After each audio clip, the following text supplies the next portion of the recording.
All right, we'll go ahead and call this meeting of the Pataskala Board of Zoning Appeals to order. The time now is, we're behind time a little bit, 6:32. This is Monday, July 8th. I would ask that you'd stand and join us in the Pledge of Allegiance.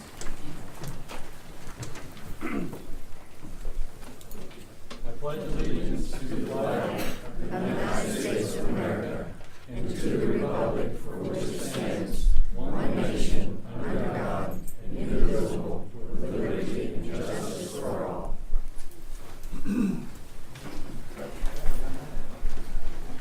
All right, thank you. And ask staff to go ahead and call roll, please.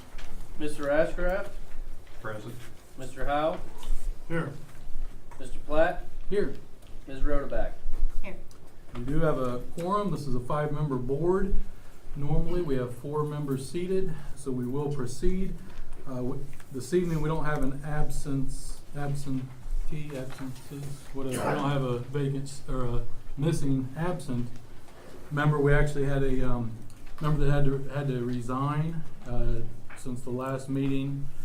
Was no longer able to serve on this board. So the first order of business, we need to amend the agenda to reflect the election of a vice chair.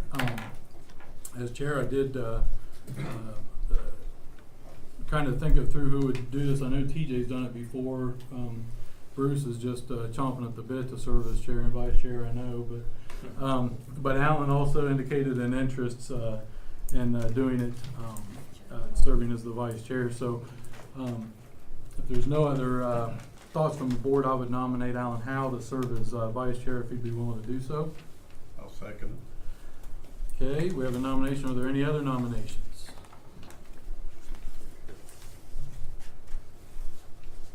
No. I don't hear any. Okay, so we only have one nomination. We don't need a vote on this. Mr. Howe will automatically serve as the vice chair. Thank you, Mr. Howe. Thank you. I did my time. Okay, and then just for the knowledge of the board, I guess, we'll talk about a little bit more later. We will be ordering the agenda starting with the next meeting to move under new business. Conditional uses will be moving to the end since they traditionally take a little bit longer, but we're not going to do that in this meeting. We'll leave the agenda in the order it is for the sanity of staff. So now, that being said, if all of you that are here this evening, if you have not signed a speaker request form and you would like to speak this evening, make sure you fill one out, give it to staff, they will forward it over to us. We have under old business, 4A, we have variance application VA-19-002, and this was the application submitted, I don't even remember when it was submitted, the end of last year or the beginning of this year, by Mr. Heitmeyer for the property near the northeast corner of Watkins and Broad. I understand from staff, and realizing a lot of or most of you are here for this, that there was a request on behalf of his legal counsel for this board to table it for this meeting, simply to allow them to prepare, and they can't be here. Now, I understand that that's an inconvenience for you all. There is not an ideal process for us to notify people when an applicant requests to do so. We had, when they first brought this to us, they also knew that they had to go to the TCOD on a separate issue, same application, but a separate issue from this board. So we tabled it to a time certain, which was the June meeting. We are now in the July meeting. The intent was to hold this, bring us back up at the June meeting. There was a notification error, so legally we could not have it at the June meeting, so it comes before us now. Sometime in that process between when it was originally tabled and till now, Mr. Heitmeyer has retained legal counsel. So I again understand it's an inconvenience, but I am supportive of such. When somebody has retained legal counsel, they certainly have the right to review the case and be prepared for it.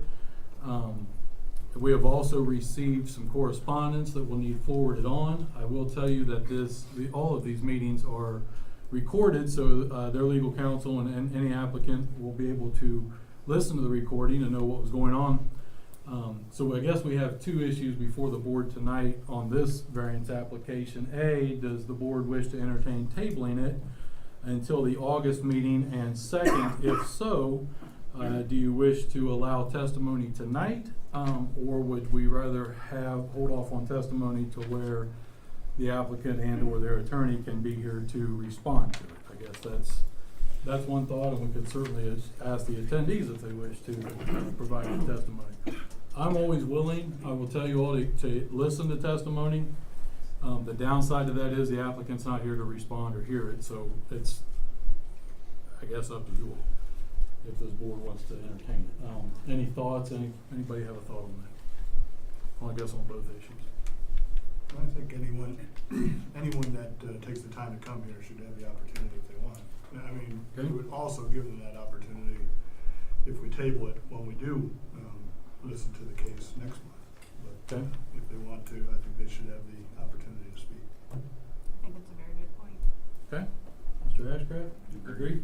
So, I will tell you, I support the tabling of it, or leaving it tabled. We just wouldn't remove it from the table.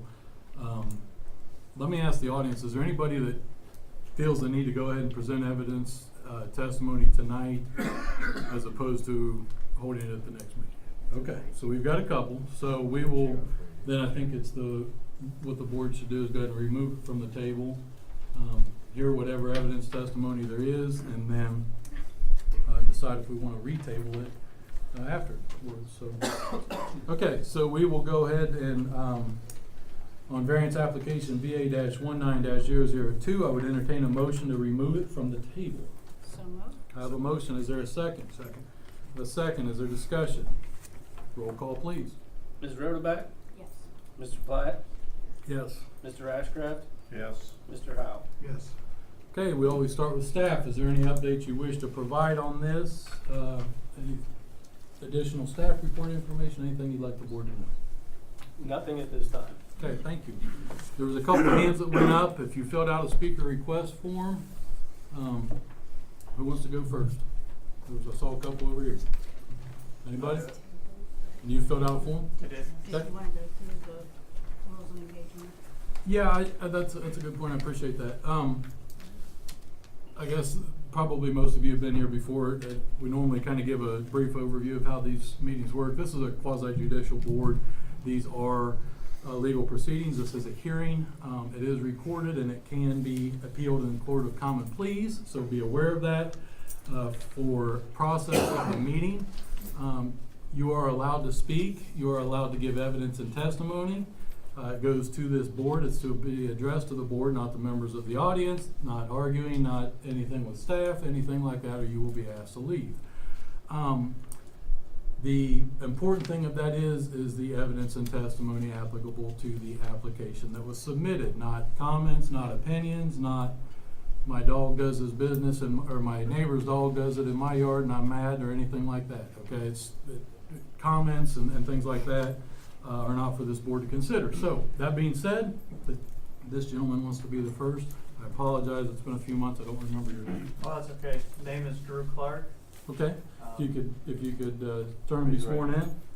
Do you swear to tell the truth, the whole truth, and nothing but the truth, so help you God? I do. Let me find your form here. Okay, address for the record, please, and then proceed. Address is 174 Wintergreen Loop. Okay. That's Tassbluff. I appreciate you letting the people who showed up tonight speak. I know the others appreciate that as well. We've made the arguments are very similar to ones we've made before, but I do know that you judge every request up against a set of criteria according to what was found in the report, and so I just wanted to go down through and give you some considerations for each criteria number, starting with A, whether the property in question will yield a reasonable return, whether there can be beneficial use of the property, and I think that's questionable with a 60-foot being wide enough for a driveway. The length, and again, I'm thinking about this lot being used on its own and still zoned multifamily. The long length would provide a problem if you're trying to get past another vehicle, either for fire safety or just personal use. I think you have you're creating a situation there that doesn't need to exist. And unless an adjacent landowner purchases the property, there's little likeliness a new owner, I think, would want that property right next to apartments. Now, this understanding that the TCOD was denied, and while I'm not sure of all the ins and outs of whether that this project's completely dead or not, you know, I do want to point out that it was denied and I believe stalled. Letter B, whether there are unique physical circumstances or conditions that prohibit the property from being developed in strict conformity.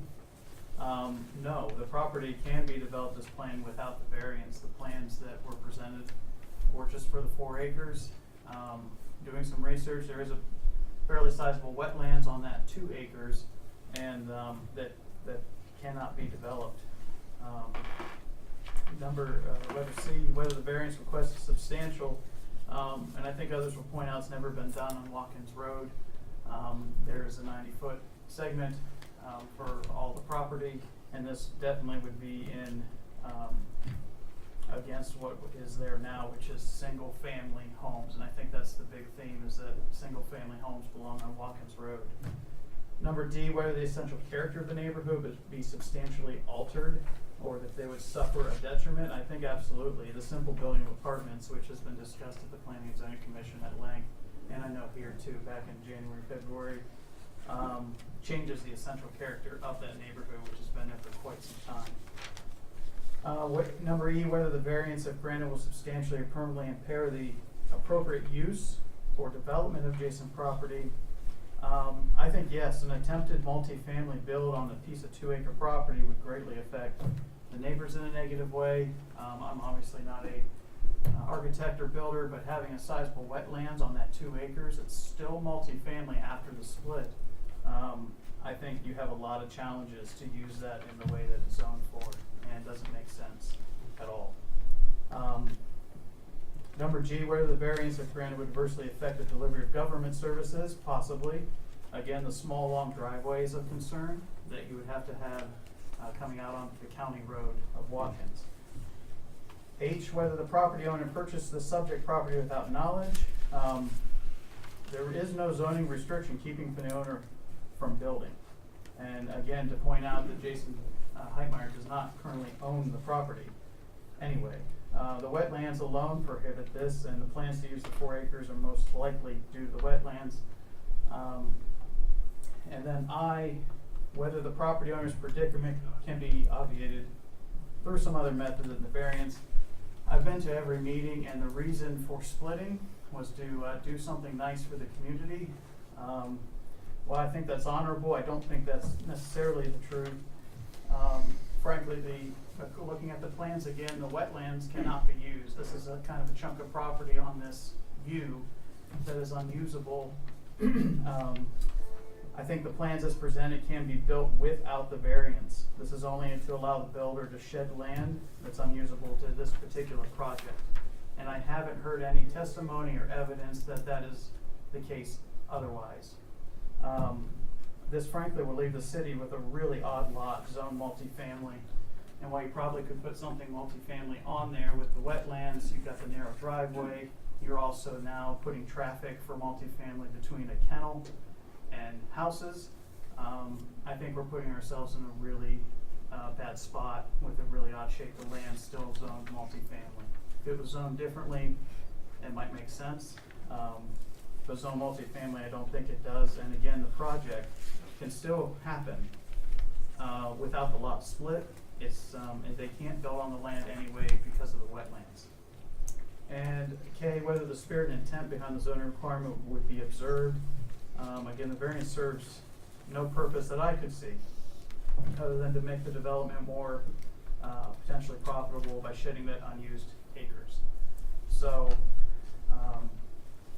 that's really all the testimony I have, basically up against the criteria that you're required to look at. And I appreciate the time that you've given all of us to address these tonight. So, thank you.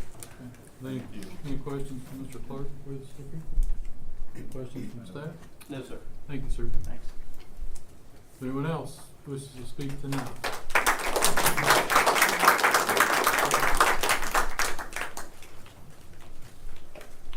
Do you swear to tell the truth, the whole truth, and nothing but the truth, so help you God? I do. Eric Fauner, 667 Ford Pass, Pasco, Ohio, 43062. Just to kind of echo what Drew said, we need to look at the community. That's what we did with the TCOD. We need to remember that what we have there, there's a kennel on one side, 3 private houses on the other, and creating this swath of land in the 2 acres that he would like to shed off of. Would be a very difficult driveway to create, along with maybe even create even more water problems, because now you're providing a conveyance factor for all that water coming off those properties down into Watkins Road, with nowhere else to go other than the ditches that are there, which will, as of all the rain we've had, overflow very quickly. So I just want you guys to keep that in mind whenever you guys are taking a look at this, and we'll be back in August, I guess. Hopefully not, but. All right, thank you. Thank you. Any questions for Mr. Fauner? On the board, staff? No, sir. Thanks, sir. Anybody else wish to speak this evening?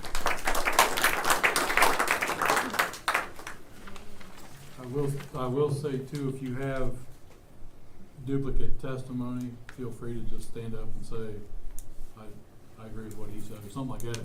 In the interest to expedite time, there's a lot of people here. Certainly don't want to withhold evidence. If you wish to speak, feel free. Go ahead, sir.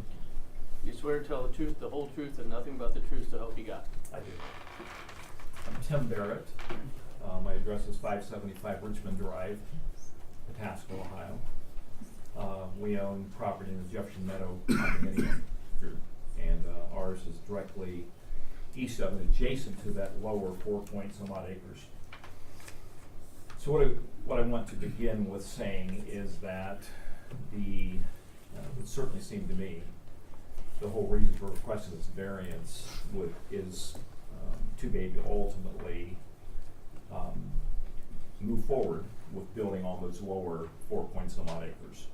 So I think it's all predicated on that, and you have to keep that in mind, even though the variance is really not specifically about those lower 4. You will all know that the Planning and Zoning Commission, not quite a month ago, just about a month ago, actually turned down the TCOD unanimously. And without that, moving forward with the City Council, that is a major roadblock for them. At the City Council meeting last Monday, I brought up this issue, was not on the agenda, but I gave testimony just to the fact that we would like to see them reconsider the rezoning. And later on there was discussion, I'm sure this is in the minutes, quite a hearty discussion, that there are 5 to 6 different parcels throughout the city that has this multifamily residential zoning. They would like to see those looked at either as a group or individually, but in a very, I think, expedited manner, because they know that this issue is going to continue to come up. So then again, predicated on the reality that the whole reason for this request ultimately is to move forward with those lower 4 acres. And the variance requirements, I have to agree with a gentleman who testified just a couple moments ago. Item D, that the essential character of the neighborhood would be substantially altered for the adjoining properties, which are all either single family or the multifamily residential condominiums, just 4 to a group, which this property initially was supposed to be. And you know that when the economic downturn hit in 2008, Mid-Ohio decided not to move forward with that. And I'm not going to question or try to second guess why they're wanting to sell this to Mr. Hartmeyer. But I think that something's very obvious in terms of profit and so forth. Item F, whether the variance is granted will be detrimental to the public welfare. I would say absolutely. And these are things you should consider whenever this actually remains on the floor and you decide. And then finally, item K, whether the spirit and intent behind the zoning requirement would be observed and substantial justice done by granting the variance, not for the surrounding community. So, thank you all for listening. Appreciate you taking the time and allowing it to come off the table so we could give testimony. Any questions for Mr. Bird from the board? Staff? No, sir. Thank you, sir. Anyone else? The gentleman here.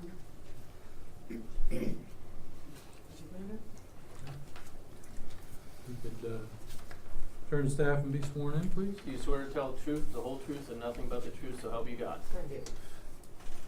I don't have anything prepared, I'm gonna wing it. Can you give your name and address for I'm the Nancy record? Arledge, 459 Middle Ground Road, up in Beechwood Trails. I would just like to sympathize with the zoning appeals and city council. We look to you as residents of the town that we chose to come and live in to foresee 50 years in the future what our town will be or will continue to be. And this is not what we thought in years past was going to continue to be. That section of road is absolutely not set up to accommodate any type of high density traffic like the 44 apartments that he is proposing to build. But as the gentleman before me said, there are several properties in the city that are zoned this way. And we look to you to foresee our style of living is to be continued and not to be changed so drastically that we want to sell and move and leave this town that we so desperately try to live in and enjoy our lives. This on Watkins Road, along with some of the other things that may be coming up in the future, are detrimental to the lives that we planned ahead for our 50 years. So we're looking to you guys to stand behind us residents and not a builder that will come in, make a windfall, and leave, and eventually leave a homeowners association like some of the people have found in the past. The homeowners associations dissolve over a period of time, and it's left to individuals in the neighborhood that care to mow and take care of places that were supposedly already wrapped into the price of the place that you bought and you're living in. So I sympathize with you guys, but I also task you guys with keeping us in the front of your mind and strangers that come in to try to make money off of us away. Thank you. Any questions for Ms. Arledge?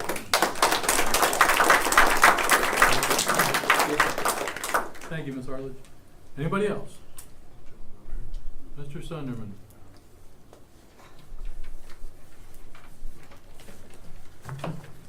Do you swear to tell the truth, the whole truth, and nothing but the truth, so help you God? Yes, I do. Name and address? Sunderman, 652 Monticello Court, Pascal. I'm also a resident of the Jefferson Meadow condos, and my recollection here is the last few meetings between council and the zoning board that it was pretty much determined that this property that was originally set aside for the condominiums was brought into the city on that basis, and that the RM district was assigned to it. And as part of the zoning code in chapter 1239 for multifamily residential, paragraph 1239.01, the purpose states it's to permit high density multi-unit two-family dwellings and two-family. But it goes on to say that the RM districts are associated with those areas with primary direct access to an arterial roadway. which the only arterial roadway in that vicinity is Broad Street, Route 16. Watkins Road is not an arterial. So I only want to point out that by not continuing to build condominiums on that property, I believe the owner has abandoned the remaining parcel to whatever another developer can get built there. But as far as multifamily residential, I think they pretty much abandoned it's no longer applicable because there is no access to an arterial roadway, only a collector. And I think that's just something I want to make sure is noted and considered, given consideration. Thank you very much. Thank you.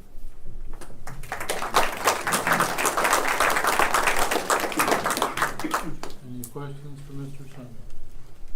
No, sir. Thank you, Mr. Sunderman. Is there anybody else who would like to speak this evening? Sir?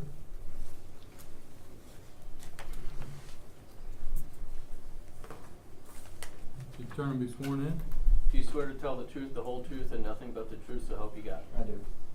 Name and address for the record, please. Robert Sexton Jr. I live at 5447 Watkins Road, Southwest. Okay. I'm actually here to speak on behalf of my father who lives there. He is away on business. And many of the people here have spoken, covered a lot of what we had prepared, but the one thing that they did was the applicant has not met the burden required by the City Code Section 1211.07, which requires the standard for granting a variance is dependent on the applicant showing sufficient evidence of practical difficulties. And the reason we believe he's not is he stated prior that he would continue building whether or not the variance was granted. So therefore, he is this variance is it's not a predicament or a difficulty. It's a preference. That's all I have. Do you have anything else? Okay. Any questions for Mr. Sexton from the board? Staff? No, sir. Thank you, sir.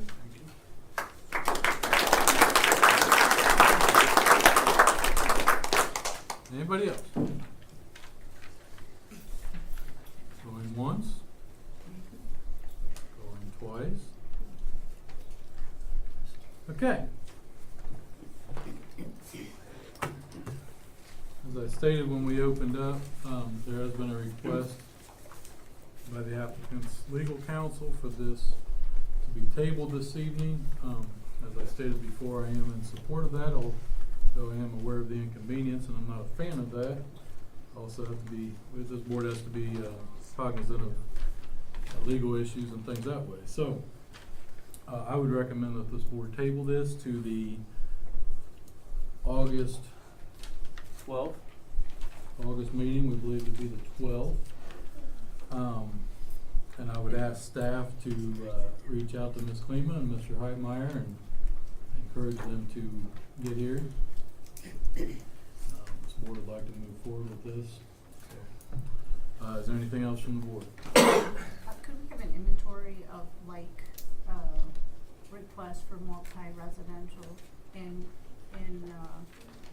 our future plans, like where we've foreseen or where we're going to put some multi-units, where in the plan? The comprehensive city plan, plan, yeah. is it still in draft form or has it been accepted? There's one in draft form, so we can't really look at that. Okay. That's not a legally legal. adopted document. So we Okay. can look at the existing comprehensive plan that was adopted in 2006, but I don't know if it specifically addresses locations Okay, for I don't wanna refer. multifamily. Okay. Very good, thank you. Anything else from staff? I'm sorry, from the board? Anything else from staff? No, sir. Okay, then I will move to table variance application BA-19-002 to the regular August meeting of this board. Is there a second? Yes. The second by Mr. Ashcraft. Is there any discussion? No. Roll call on the motion, please. Mr. Howe? Yes.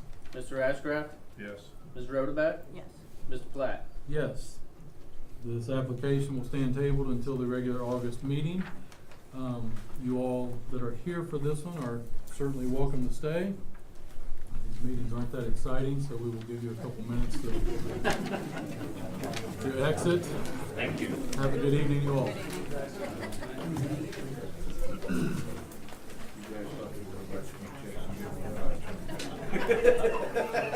And the meeting will continue, so if you can make sure that.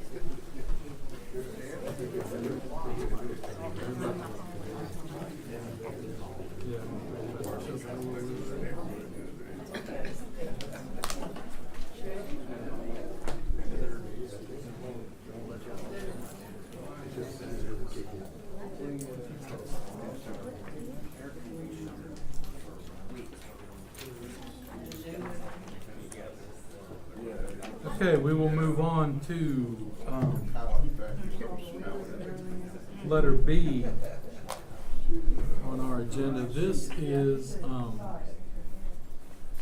variance application BA-19-017. I will need to recuse myself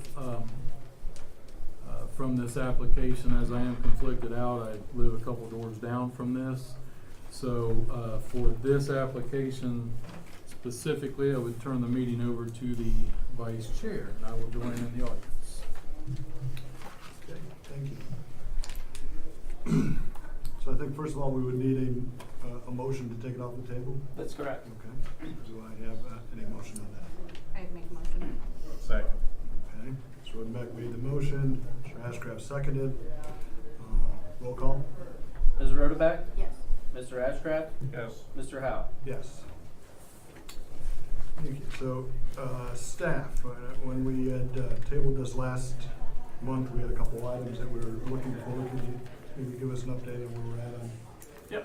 So, like I said, this is BA-19-017. The applicant here is Mr. Chamblin, location at 253 Woodside Drive. About 1.3 acres, is currently zoned R87. He is requesting approval of two variances.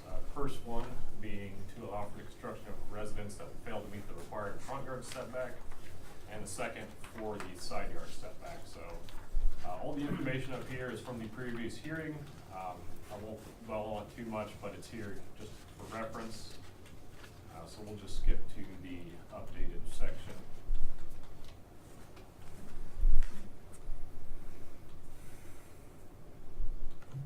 All right, so the first question was the board would like to see elevations or examples of the proposed structure that the applicant intends to build.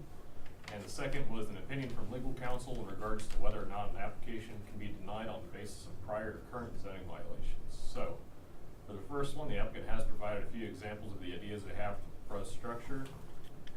This is an example of what the front porch that they like.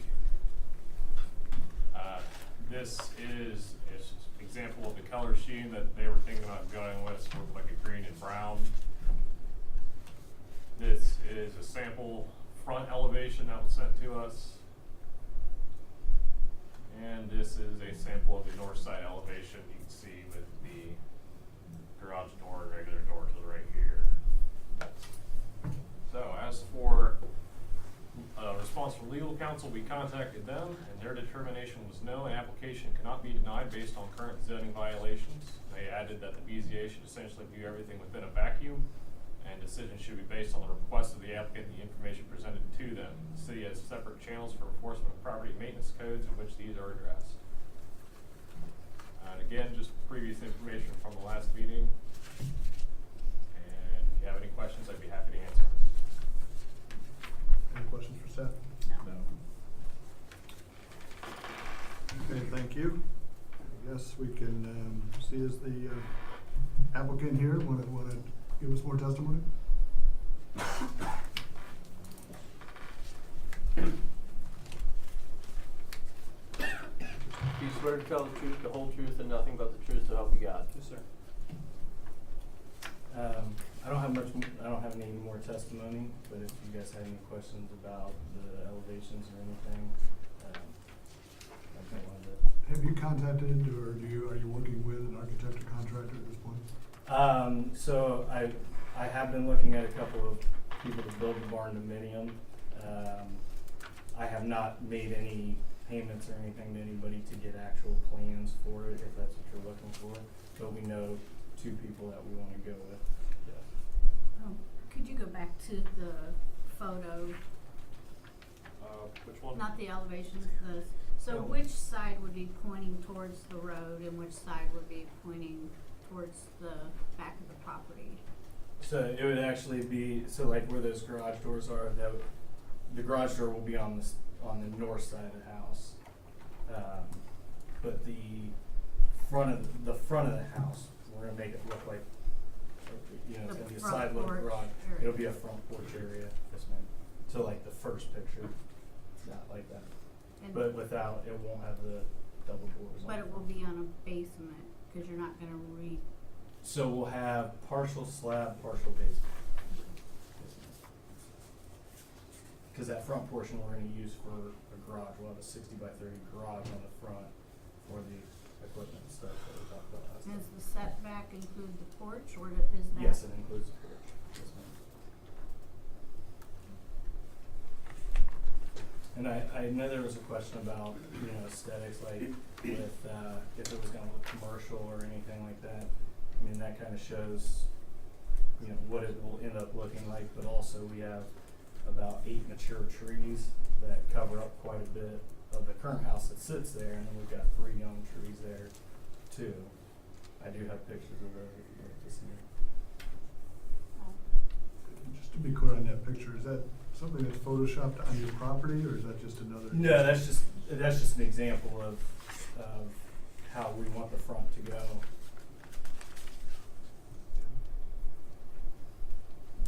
And how tall is it in comparison, it's like a 2-story? Yeah, so to the middle peak, I think it'll be 26 foot. And what is for a regular 40. home, what is there, The maximum height in that district, I believe, is 35 feet. okay, so we're good with Mhm. that, okay, good, thanks. I'm good, thank you. Any other questions from Mr. Chairman? Thank you. Thank you. Is there anyone here to speak on this case? Anyone from the community? I see someone.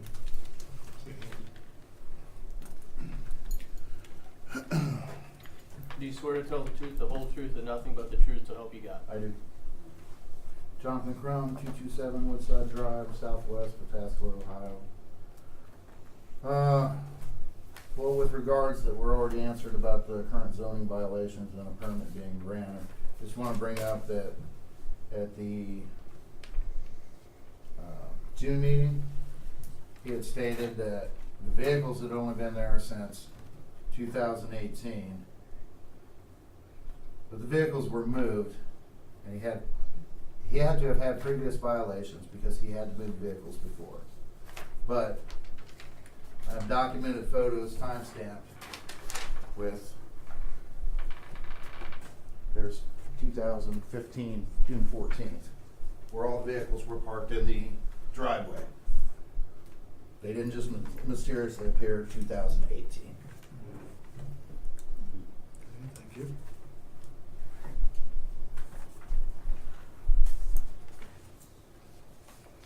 Unfortunately, as far as the zoning violations, it looks like they're really kind of out of our bailiwick, and based on our legal counsel's response, but I appreciate what you're saying. Is there any other comments or questions? Yeah, the other comment I had was, in the June meeting,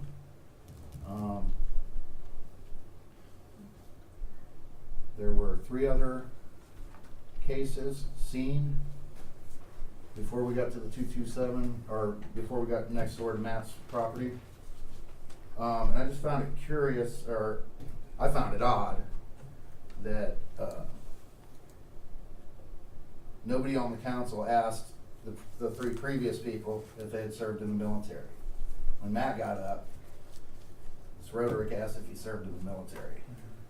Then also when there was a description on what it would look like, she said, oh, well, it'd be a barndominium, I can bring pictures in. And I think Mr. Ashcroft said, well, we'll let him bring pictures in, or plans. I don't So I know just him. thought that was Yeah, odd, I that's don't all I know can say. him verbatim. He said he was a disabled vet prior to that. He I said just he was found a it odd that the 3 previous people weren't asked anything about their He military had- service, which I I appreciate asked- his military service. Yes. But I think that has nothing to do with permits or zoning. Thank you. Thank you.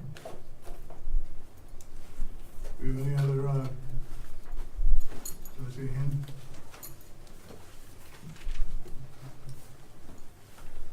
You swear to tell the truth, the whole truth, and nothing but the truth, so help you God. Tammy Crum, 227 Woodside Drive. The photo that my husband gave to you guys was from my phone, and you can see the timestamp on there, and I realize that the zoning is not the issue now.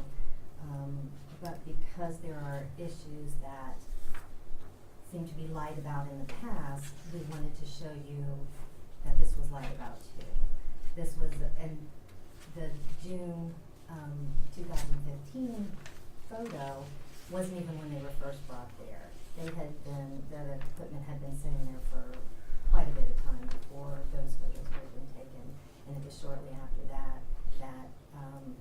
he had to move them, and then even though he was not supposed to have that equipment there, he turned around and brought it back with without any regards to the zoning in the area, and already been in trouble once.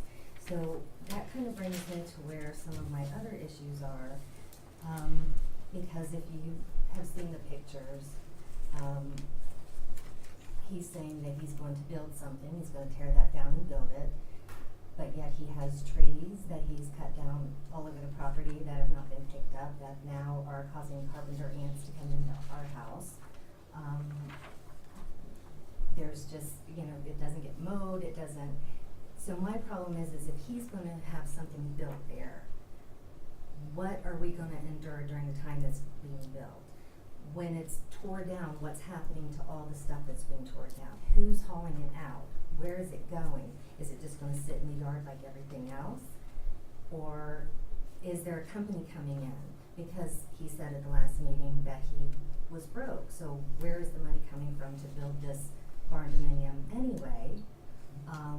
And where's the money coming to clean up everything that's there now? I mean, this has become an ongoing problem. We're having animal problems because of all the stuff there. We're having rodent problems. We're having insect problems that we never had before. So when he starts building more things and adding more things to the property, what's going to happen to our houses then, if it even gets finished? Because he's not ever finished anything else that he started. He even mentioned the trees. He's cut down, if you're looking from the south side of his house, he's cut down every tree in the backyard, and you can see you used to not be able to see that house, so that is correct. You used to not be able to see that house. It was covered with trees. He's cut down so much trees that it sits out in the open like this does, so you can see it from the road. And a barn dominium that's 2 stories next to a bunch of ranch houses. All the houses across the street and on each side are ranches. There are some 2 stories further down, but not right around that house. Then that to me does look industrial. That doesn't look like any of the houses in the neighborhood. We moved there way before these people did. We moved there to be in the country, and they have just turned this into a company, which I know that that's been brought up before too, but he ran the company out of there. I worked at home during that time, taking care of my mother-in-law with cancer, and every day those trucks would go in and out, and they had those backup beepers on them, and then those would get my dogs barking. So when I'm trying to work on the phone, the dogs are barking and making noise, his equipment's making noise. My mother-in-law, who is ill and going through chemo, cannot sleep or rest because of all the noise. So why does he need this big of a barn to house equipment that he says he's not going to be running out of there? And he said he was broke. Why is he keeping this equipment if he's broke and not selling it? What is he doing with all that equipment? Why is he building this big of a place to house equipment he says he's not going to be using? That's a family community. That is not a business. It's not zoned for that. Why else would he need something this big to have that much equipment there if he's not gonna run a business? Not only that, you're talking about having it so far out that then it puts my family and the children and the families next to us at risk because we can't see the road. We live right down the street from the high school. The kids fly down our street. And if we can't see the road, then that puts us at risk when we're trying to get out of our driveways, when my handicapped daughter is trying to get on her bus. So you live in the adjacent? Right next door. Right next door. And that is gonna block my view of the road. So I can't see, when my daughter's getting on and off the bus, any cars coming down. I can't see, she wants to be independent. She likes to go get the mail. But of course, we as parents know that she needs a little help, so we stand on the porch, watch for the cars, so that she can go get the mail because it's one of the things she loves to do and she loves to be independent. We won't be able to see the road. The kids next door that play in their yard and sometimes ride their bikes on the street, their parents aren't going to be able to see if there's cars coming to tell the kids to get out of the way. So it puts us in danger and our children in the neighborhood in danger that we can't see anyone coming around that corner, especially when the high school kids are flying down those streets. And we can't seem to get anything done about that. But, so why a barn dominium anyways? It doesn't fit in the middle of a residential area. You know, we just want to keep the aesthetics of our country little setting, and this does not look anything like what our neighborhood looks like. This is definitely going to stand out. It's, I don't know. I just have a real problem with it. You know, he said that it was too expensive to build towards the back because it's in the flood zone. We all in the neighborhood have buildings built back in the flood zones. You just get flood insurance. If he can't afford flood insurance because he's broke, as he said, then he shouldn't be building. He shouldn't be affecting us by building in the front, affecting our view of nature, our children's view for safety, because he doesn't want to pay the same insurance the rest of us pay. I appreciate the comments, and I think I got your point. And we will certainly consider all that. Because if we pay it, he can pay it too. Hey, the transformer. Oh, yes, and this is another safety issue. There was a transformer that's between his house and my house. Is this related directly to the variance request, or is this something No. different? Well, it is because the equipment has created this problem. But that's a zoning violation, and this is the Board of Zoning Well, Appeals. maybe and this tells you what kind of a person he is. okay, but this is opinion, and this, we're factual, Well, it is a fact. Okay, but that is your opinion, and we're looking for legal testimony. Okay. So we request that you minimize the testimony to Certainly. only, This is a fact because the police were called over it, Okay, so but- there is documentation. but it's. No, we're looking for testimony based on the setbacks. Right, only the setbacks. Only the Okay, setbacks. well- See, that's what And if we're. they were because moving he's that wanting to- transformer, that well, would be but he's different. wanting That's to what she extend wanted to know. They're moving that transformer?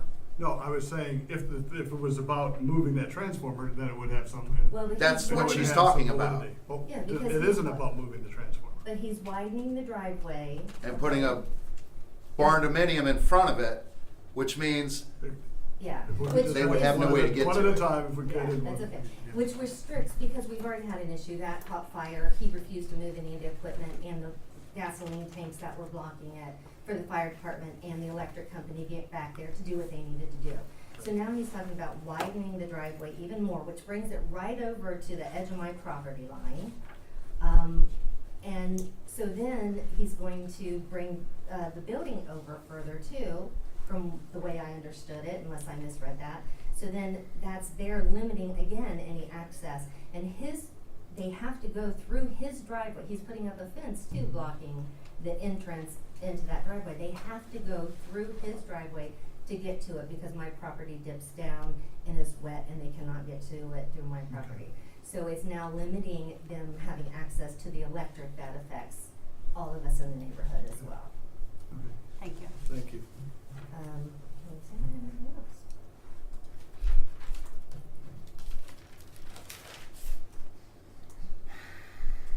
And then I did wonder too, since the house is in his wife's name, is his wife here? Because if he's doing everything himself and he's not the owner of the property, his wife is. Okay, I was certainly asking that. Exactly. I think that's pretty much it. Thank you for your time. We appreciate it. Anyone have any more questions from Mr. Tom? No. Thank you. So, Mr. Chamberlain, would you step back up?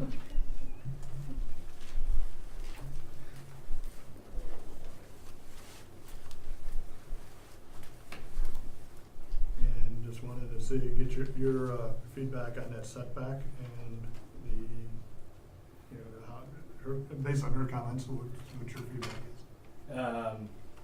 There's a lot of comments. I'm talking about specifically about the The setback. setback, the setback. And how it we're would not- affect the visibility. The house will not even be going towards their property at all. It's actually going to the south side, they're to the north side. So it's going to the south side.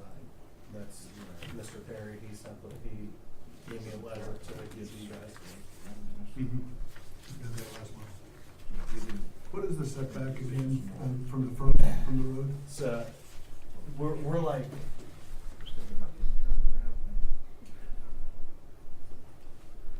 Is it 75? 75 is the requirement, I believe. 75 it was to the property line. Right. And then there's still another, I think it was 25 to the street. So it's 25 less than still 50 feet back. Yeah. Correct.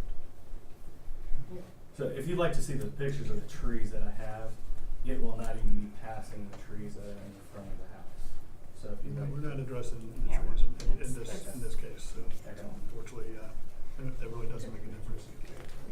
It's gonna be 25 feet from the street. Okay, we could wait for this. Do we have anything else for Mr. Chamberlain? Okay, thank you. Thanks.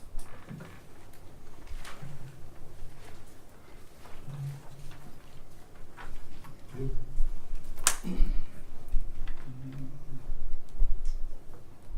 Mr. Platt, did you have some comments? Thank you, Mr. Vice Chairman. You swear to tell the truth, the whole truth, and nothing but the truth, so help you God. I do. My name is Rob Platt. I'm at 371 Woodside Drive. I'm about, 4 or 5 parcels south of the subject property and probably 3 structures south because there's a couple vacant parcels in between us there. So I was not at the last meeting. I couldn't be here. I did listen to the recording and the evidence and testimony that was presented to you all. I'll try to bring some of that back together for you, but I will first say that other than Mr. Koontz in the back here, I'm probably the only one in this room that can remember this house being set back in '89. That being said, you all know that the zoning code changed in '95 or '6 when Lima merged with the village, and this became R87. That subdivision was platted late '50s, I believe. Bruce probably remembers. I don't remember for sure. You're old enough. It's been there a long time, yeah. So, that being said, I don't know when Lima zoning went in place, but you gotta think there's a possibility it even predates Lima zoning, but I'd ask staff to bring up the, aerial view that shows the adjoining properties. I think you had maybe a Google map or something, yeah, something like that. So, the property, I believe it's, so you got, Mr. Perry to the south, you got the next one. That's, I believe, 313 Woodside. There's a row of trees there that separates the house. You don't even see it from the road. And it's cited in the staff report as also being less than 75 feet. But again, you have to remember, a lot of these, even though they can be called in violation, they predate the zoning that's affected now, the R87. If truth be told, some of these smaller parcels, like Mr. Blythe across the street from me, has an acre a little bit over, really should be zoned from R87 back to the R43 or so, whatever, the 1 acre to, lot or something, so they can come in compliance, but that's just not reality to make all those people do that. So there are a number of them through there that don't meet the existing setbacks, but certainly that's not a precedent that's been set by this board or by the city. It's just a legal non-conforming issues that again predate the merger from the city and Lima Township. So the city zoning goes into effect, and you're going to have these kind of things through the city. The question becomes, I guess, first of all, trying to clear up some of the muddiness that you heard from Mr. Zetz's testimony through the staff, in essence, that the zoning violations don't apply. They really don't, and this board's got to be careful to consider only what you can consider legally. Things like the equipment, I mean, it's nothing to do with the setback. The herbicide, I'll tell you the real story behind that, because I am a licensed pesticide applicator. I can tell you what happened there. But that's for another issue, another time. It has nothing to do with this application. Military service, use it. Those are things the board can consider those things, or can hear those things, but can't consider it in its decision. So really, and you all know this, when it boils down to it, you've got to weigh out what is being requested, the findings of fact that are before you in the city code, and what you're allowed to consider. The simple fact is, all those things set aside, the applicant's asking for a setback variance. And so you have to determine, is there a need for that? Is there some other way to obviate it? Is there a basis for granting it? Is there a hardship? Okay? We have an existing house. Again, it was a modular put in 1989. So clearly the property can be used as a single family residence as it is right now. The question becomes, why would you have a need to expand it other than for convenience or financial gain or something like that, which aren't basis for what this board can consider. The other question becomes, is there a detriment to the adjoining properties, the development thereof? The subdivision's built out. There's there's a vacant property now north of me because I tore their house down, but other than that, there's not a whole lot of vacant parcels on that road. It's built out. So you can't say that it's a detriment to the future use of the properties, but certainly it is to the existing.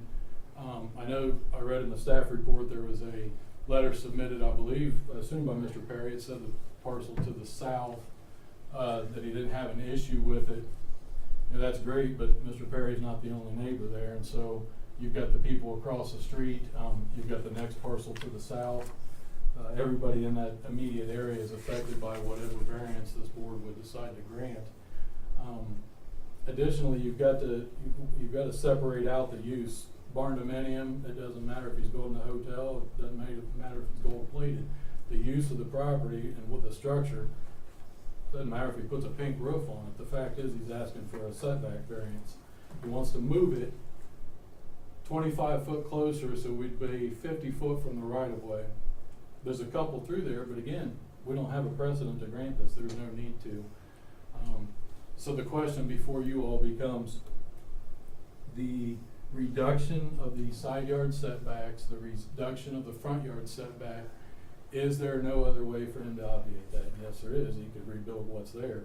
I'm not going to speculate on the problems with the house or why he can't remodel it or what, use it as it is. It really doesn't matter. The fact is, he's asking you guys to reduce the setbacks that are in place, and that's not the proper avenue to go through. If the property needs to be rezoned again, that's a different discussion for a different board, but there's no basis to grant this. So you got to look at the spirit and intent of the current zoning of the R87. You all know that as letter K of your findings of fact. Would it be upheld? Absolutely not. It would not, because again, that's zoned for R87, 2-acre lots with 75-foot front yard setbacks, 25 on the sides, 25, 50, whatever it is, he wants to reduce it. You have to weigh out, is it substantial? Absolutely it is. Is it detrimental to the public welfare? I don't know, the public health is affected. You know, but again, you all know that as you go through these findings, you're gonna have your yeses and nos, and the bottom line is you have to not only look at your, findings of fact list, but you have to look at, what you are charged with in the zoning code under a variance for setbacks. Is there a need? Is there some sort of unique characteristic on the property that prevents him from building, otherwise, in compliance with the zoning? I think I saw where there maybe a septic was to the east of the property in the backyard. Okay, that's great. It's an existing house. It's not preventing the house from sitting there. So, you know, we don't have any need to grant it any basis to, you know, we all know the floodplain runs in the back there. Again, he's not wanting to go back there. Unique characteristics don't apply. So, I would encourage the board to deny the application, the request, because it's simply not needed. There's no basis to grant it. You know, if the circumstances were different, it was a vacant parcel and had cliffs and you could only put the house in this one certain area and this and that, that's something you could consider, but not with the information that's been provided. I'm happy to answer any questions of the board or staff. No questions. Okay, thank you all for your time. Thank you. Thank you. Is there any other testimony? Any comments from staff? No, sir. I guess we can, sure we did that last time or not, but let's just go through finding facts again. You can raise your hand and ask. Okay. It's tabled, we don't go through the findings of facts. No, it's fine. We should probably go through anyhow in the Yeah, we do, testimony. yeah. Okay. So the findings of facts, first one, whether the property in question will yield a reasonable return or if there can be a beneficial use of the property. You say yes. Yes. I say yes. Letter B, whether there are unique physical circumstances or conditions that prohibit the property being developed in strict conformity with the zoning regulations, such that a variance is necessary to enable the reasonable use of the property. No. No. No. Letter C, whether the variance requested is substantial. Yes. Yes. Yes. Do we wanna note the variance request for 15 feet from required 25 feet of section 1229.05 C2 or 60%? 60% is Yeah, I think substantial. yeah. Yeah, great. D, whether the essential character of the neighborhood would be substantially altered or the adjoining properties would suffer a substantial detriment as a result of the variance. Yes. Yes. Yes. Letter E, whether the variance, if granted, will substantially or permanently impair the appropriate use or development of adjacent property.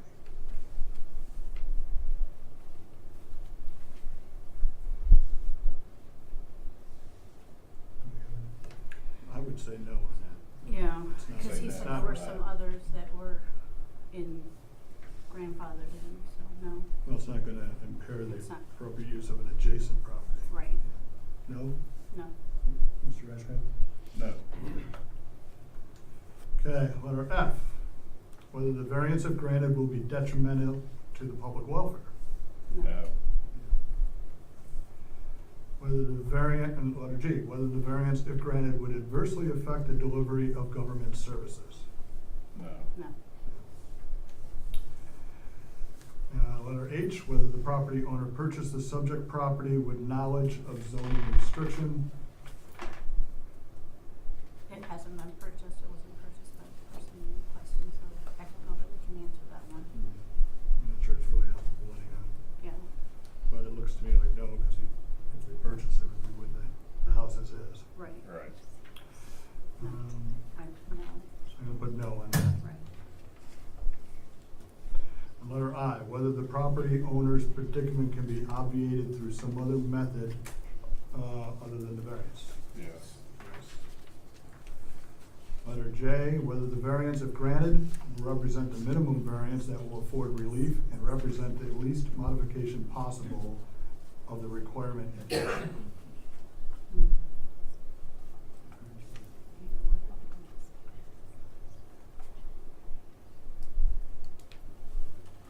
And it says, and whether the spirit and intent behind the zoning requirement would be observed and substantial justice done by granting the variance.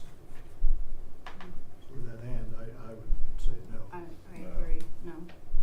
No? So, for findings of fact, we have A, yes, B, no, C and D, yes, E, F, G, H, no, I, yes, and the last two, no. Correct. Okay? Yes. Yes? Do we have any other discussion on it at this point? No. Okay, and so then will we hear a motion?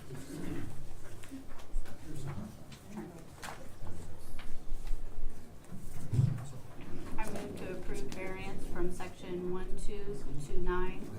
1229.05C1 and 1229.05C2 of the Pataskala Code for variance application VA-19-017 with the following supplementary conditions if the conditions are to be placed on the approval. The applicant shall obtain all necessary permits from the city of Pataskala and the Licking County Building Department within 1 year of the date of approval. A variance of section 1291.024 of the Pataskala Code shall be approved to allow for the expansion of a gravel driveway in a platted subdivision as part of variance application VA-19-017. A variance from section 1279.03A1 of the Pataskala Code shall be approved to allow for the installation of a fence, no more than 6 feet in height, to be constructed within the front building setback as part of the variance application VA-19-017. Thank I'll you. second. We have a motion, do we have a second? Yes. Okay, so motion from Ms. Rodenbach and a second from Mr. Ashcraft. I'll call roll. Yes, sir. Mr. Ashcraft? No. Mr. Howe? No? Ms. Rodovac? No. Okay. Mr. Chamberlain, I'm sorry, but the variance did not go through. Staff will be contacting you with formal documentation on that. Thank you very much for your testimony.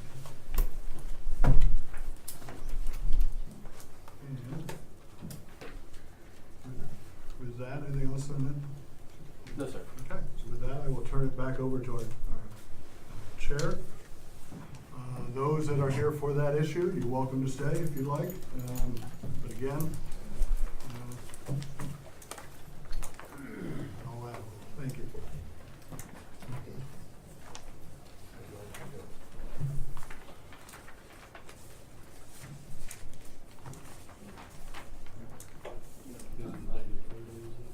Yeah.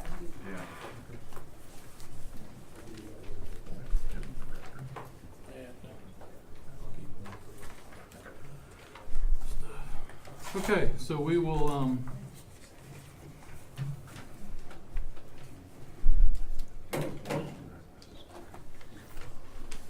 move on the agenda. We are now out of old business. Move on to new business. This is item number 5A on the agenda, a conditional use application CU-19-003. Would ask staff to give the report, please. Yes, sir. Location of this one's at 470 East Broad Street.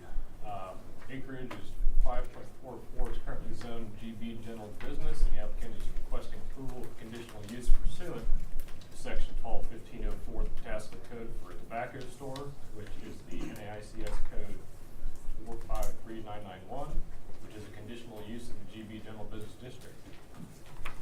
So take a look here at the area map. It is part of the Kroger Shopping Center here. The whole parcel is is outlined in yellow. So the property itself, it's a 1,200 square foot store within the Kroger Shopping Center that was built in 2001. It's one of approximately 20 leased retail stores of varying sizes within the development. The building itself is set back approximately 400 feet from East Broad Street and has access to a large shared parking lot. This is the location of the storefront here outlined in red. So as part of the proposal, the conditional use to allow the property to be used as a tobacco store. Again, the NAICS code is 453991, which is described as establishments primarily engaged in retailing cigarettes, cigars, tobacco, pipes, and other smoking supplies. So in the GB General Business District pursuant to section 124904 part 19, it is a conditional use. There are no exterior alterations proposed except for a sign. So in the narrative statement that was submitted by the applicant, they say that believes the use will be harmonious in accordance with the general objectives of the code, and that there is already an existing tobacco store, the vapor station, that is inside the same shopping complex, and they do not believe it will be hazardous or disturbing to the existing or future neighboring uses, and they also say that it has access to an established parking lot. So as part of our review, the staff would like to offer the following comments. The future land use map designates this property as retail, therefore the proposed use is in line with the comprehensive plan. The applicant had applied for a sign permit, however staff discovered that there was no certificate of compliance on file, therefore we could not issue the sign permit, and the COC could not be issued because without the approved conditional use, we couldn't approve the certificate of compliance. So the sign must be in compliance with section 1295. However, the sign permit will be reviewed once the applicant has had their conditional use granted and the COC certificate of compliance has been approved. So in section 1291.16 for commercial, it says food departmental, general floor merchandise, hardware, drugs, and similar retail sales shall have one parking space for each 200 square foot of gross floor area. So for the 1,200 square foot floor, they're required to have 6 parking spaces. The shared parking lot available has over 400 parking spaces available in it, so staff believes that there will be ample parking for the use, and staff does not have any other concerns. We routed this to other departments and agencies, however we received no further comments from them. The surrounding characteristics for the land use, so to the north we have it zoned multifamily residential. It's currently some condos. To the east it's zoned general business, which is just miscellaneous commercial establishments. To the south we have it zoned B1 business district, however that is actually in Harrison Township, and that's just miscellaneous commercial uses in the car lot. And it's within the city of Pataskala, it's zoned R7 village single family residential, which is some single family homes. And to the west, we have it zoned general business, again, with just some more miscellaneous commercial. So the conditional use requirements are up here on the board. They're also there in your staff report. We do have one supplementary condition. The boilerplate applicant shall obtain all necessary permits from the city of Pataskala and Licking County Building Department within 1 year of the date of approval. And if you have any questions, I'd be more than happy to answer them. Okay, are there any questions for staff? No. Okay, is the applicant here this Yes. evening? Do you wish to speak? No. No additional evidence, testimony? No. Okay, the board may have questions for you, so hold tight. Okay. Are there questions from the board for the applicant, even though he's not providing testimony? Is there anything you'd like to ask him at this time? Okay. I've not looked at the request forms. Is there anybody here that wishes to speak to this?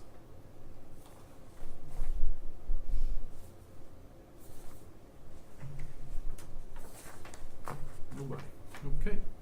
Can you pull up the aerial view, Zach? Just want to make sure I'm understanding. Okay. So this is in that strip in one of those units, is that correct? That's correct. In line with the comprehensive plan? Correct. Correct.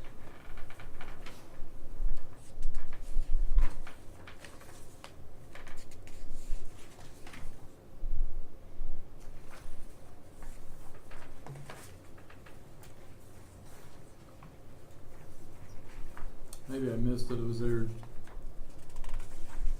hours of operation cited? I do not believe they were cited in the narrative. This is 19-019, what's this on? You have that? Cause I have a residential house. Is this 1919? 19-003. Okay, no problem.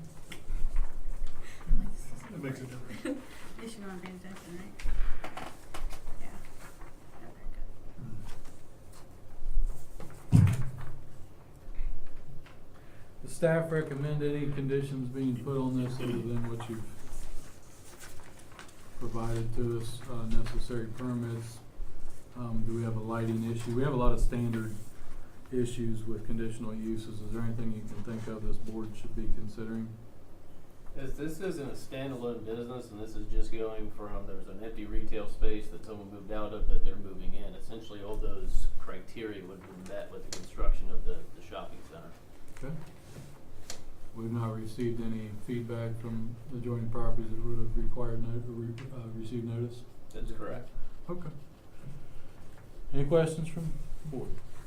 No. Alright, and we will close the testimony on this application.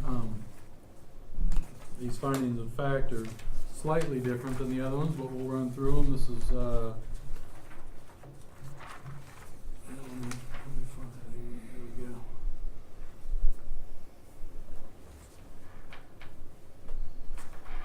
Alright, so findings of fact for CU 19-003. Number 1 is in fact a conditional use as established under the provisions of Title III of the Planning and Zoning Code for the specific zoning district of the parcel listed on the application. Further testimony by staff? Yes. Yeah. Okay. Number 2, will it be harmonious with and in accordance with the general objectives or with any specific objective of the city comprehensive plan and or this code? We heard evidence? Yes.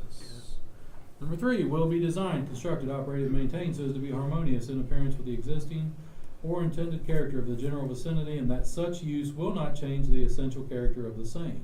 Yes. Number 4, will not be hazardous or disturbing to existing or future neighboring uses. Yes. Yes. Will not be hazardous. Will not be. Yes.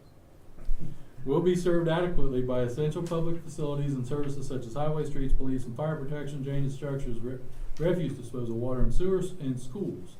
Or that the persons or agencies responsible for the establishment of the proposed use shall be able to provide adequately any such services. Yes. Number 6, will not create excessive additional requirements or public costs for public facilities and services and will not be detrimental to the economic welfare of the community.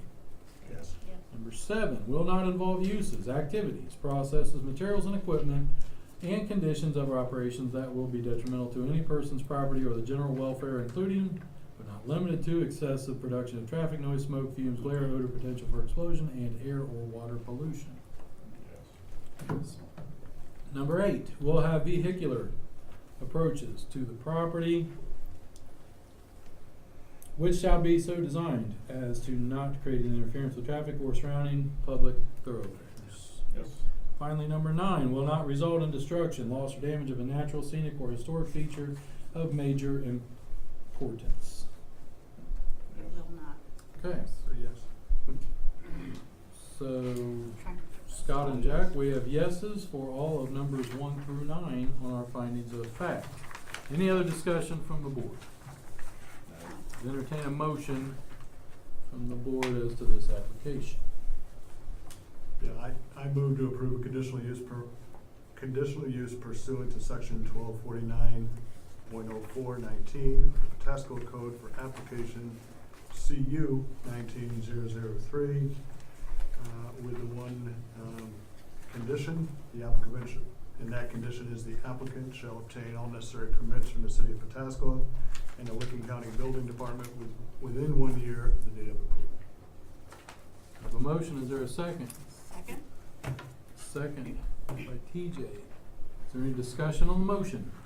Hearing none, roll call please. Mr. Howe? Yes. Mr. Ashcraft? Yes. Ms. Rodeback? Yes. Mr. Platt? Yes.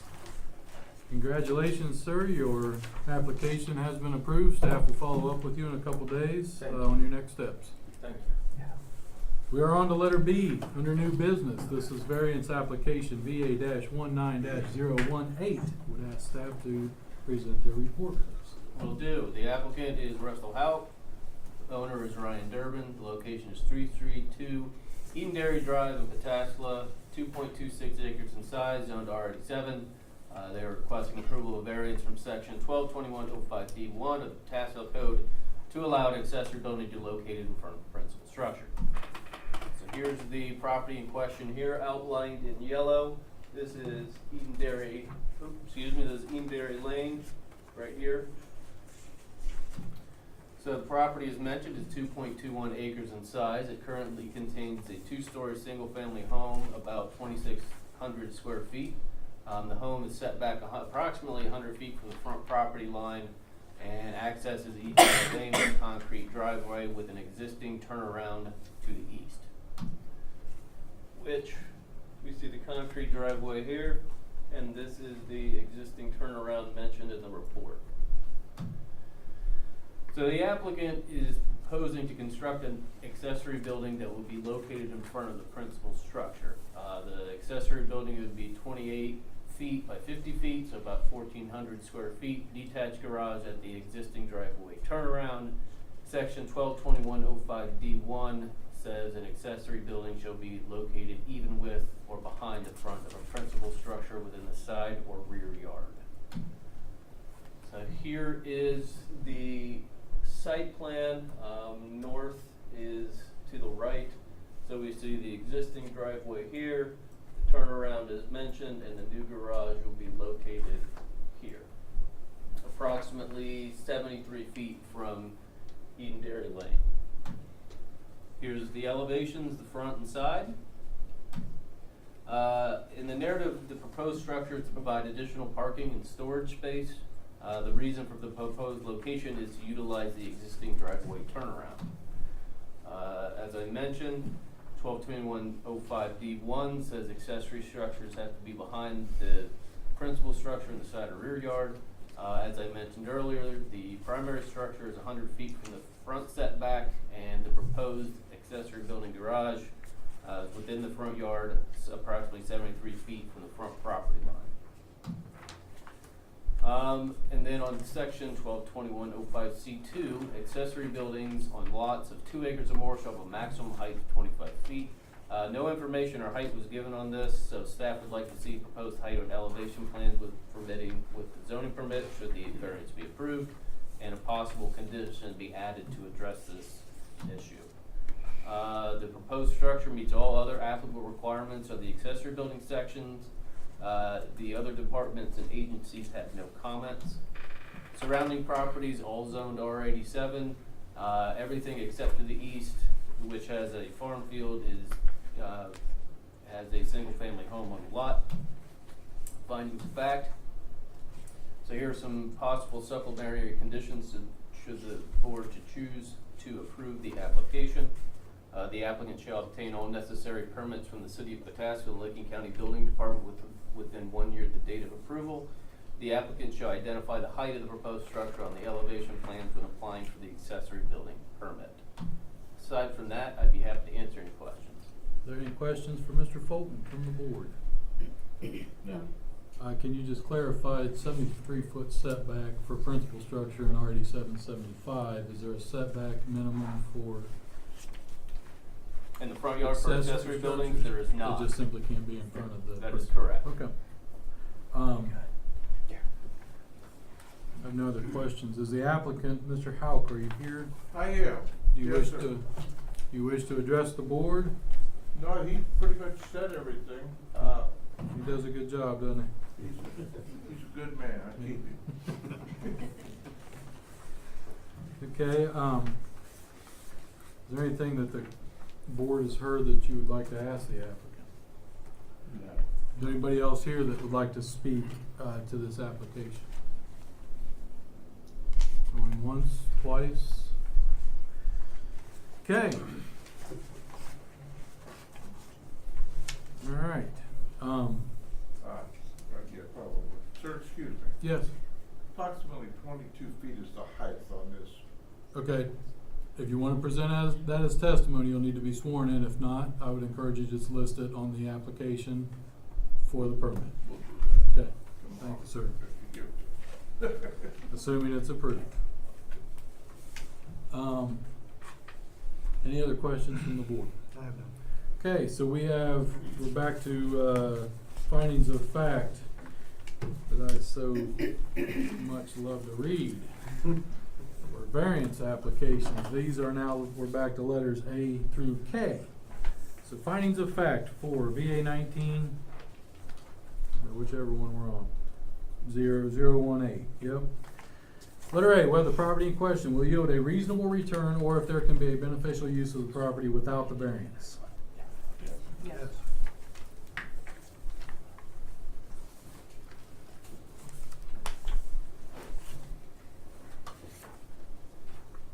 Letter B, whether there are unique physical circumstances or conditions that prohibit the property being developed in strict conformity with the zoning regulations such that a variance is necessary to enable the reasonable use of the property. Look at the driveway turnaround. There's infrastructure already there, so that is a unique I'd say yes. circumstance, yeah. I hear two yeses. Physical. Yes. I agree. Okay. Letter C, whether the variance requested is substantial. No. No. Letter D, whether the essential character of the neighborhood would be substantially altered or the adjoining properties would suffer a substantial detriment as a result of the variance. No. Letter E, whether the variance, if granted, will substantially or permanently impair the appropriate use or development of adjacent property. Letter F, whether the variance, if granted, will be detrimental to the public welfare. No. Whether the variance, this is G, if granted, would adversely affect the delivery of government services. No.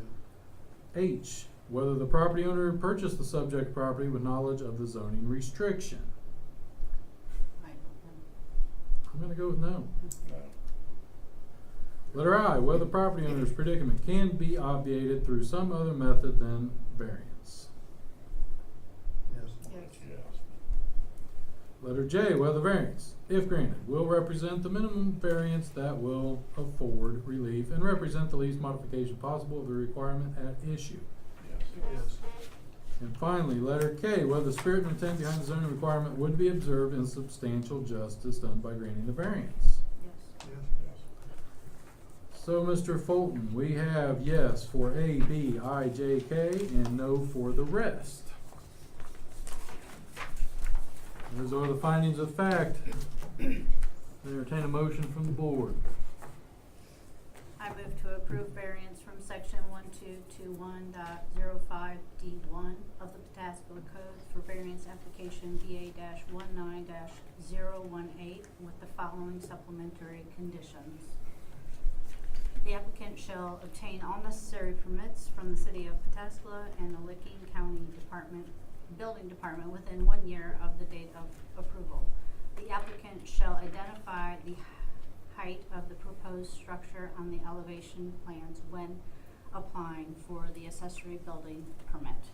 We have a motion. Is there a second? Second from Mr. Ashcraft. Is there discussion? No. Hearing none. Roll call, please. Mr. Ashcraft? Yes. Mr. Howe? Yes. Mr. Platt? Yes. Mr. Rotoback? Yes. Congratulations, Mr. Houck. Your application has been approved. Staff will follow up in the next couple days with you for your next steps. Thank you. Have a good evening, sir. Appreciate it. Thank you. We will move on to letter C under new business. This will be variance application VA-19-019. Would ask staff for their report, please. Yes, sir. Location of this one's at 235 Wellington Place. Acreage is approximately 0.23. It's currently zoned R7, Village Single Family Residential. The applicant is requesting approval of a variance from section 1279.03A1 of the Pataskala Code to allow for the construction of a fence exceeding 48 inches in height to be erected in front of the front building setback. So if you look here, this is the area map. Parcel outlined in yellow with Wellington Place to the south.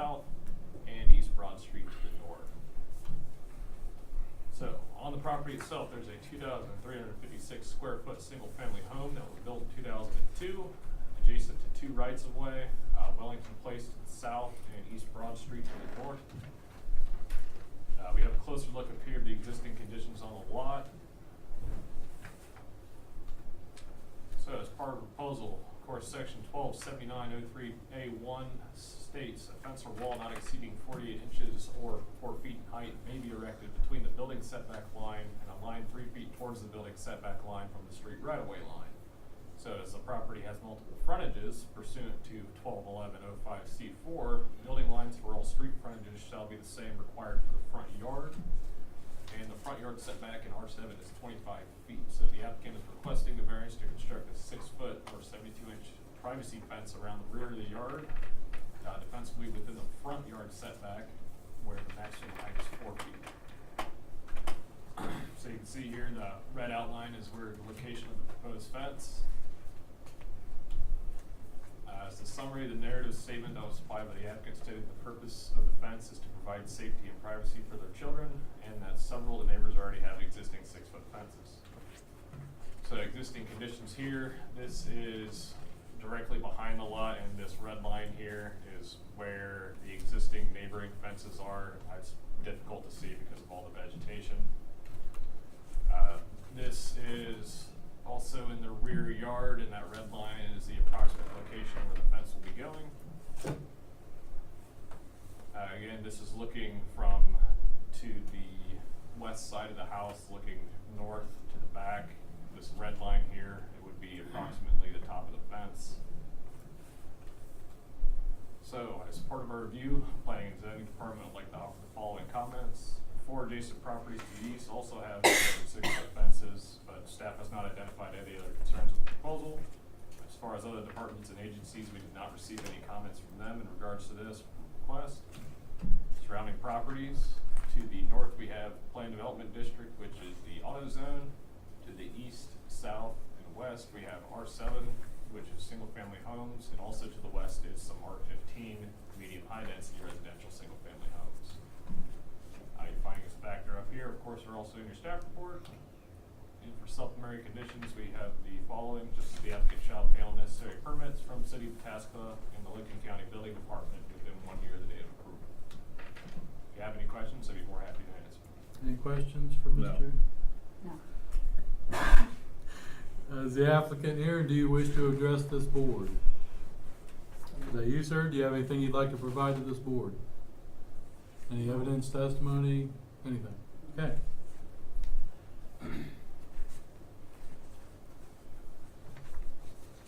Anything the board wants to ask the applicant? No.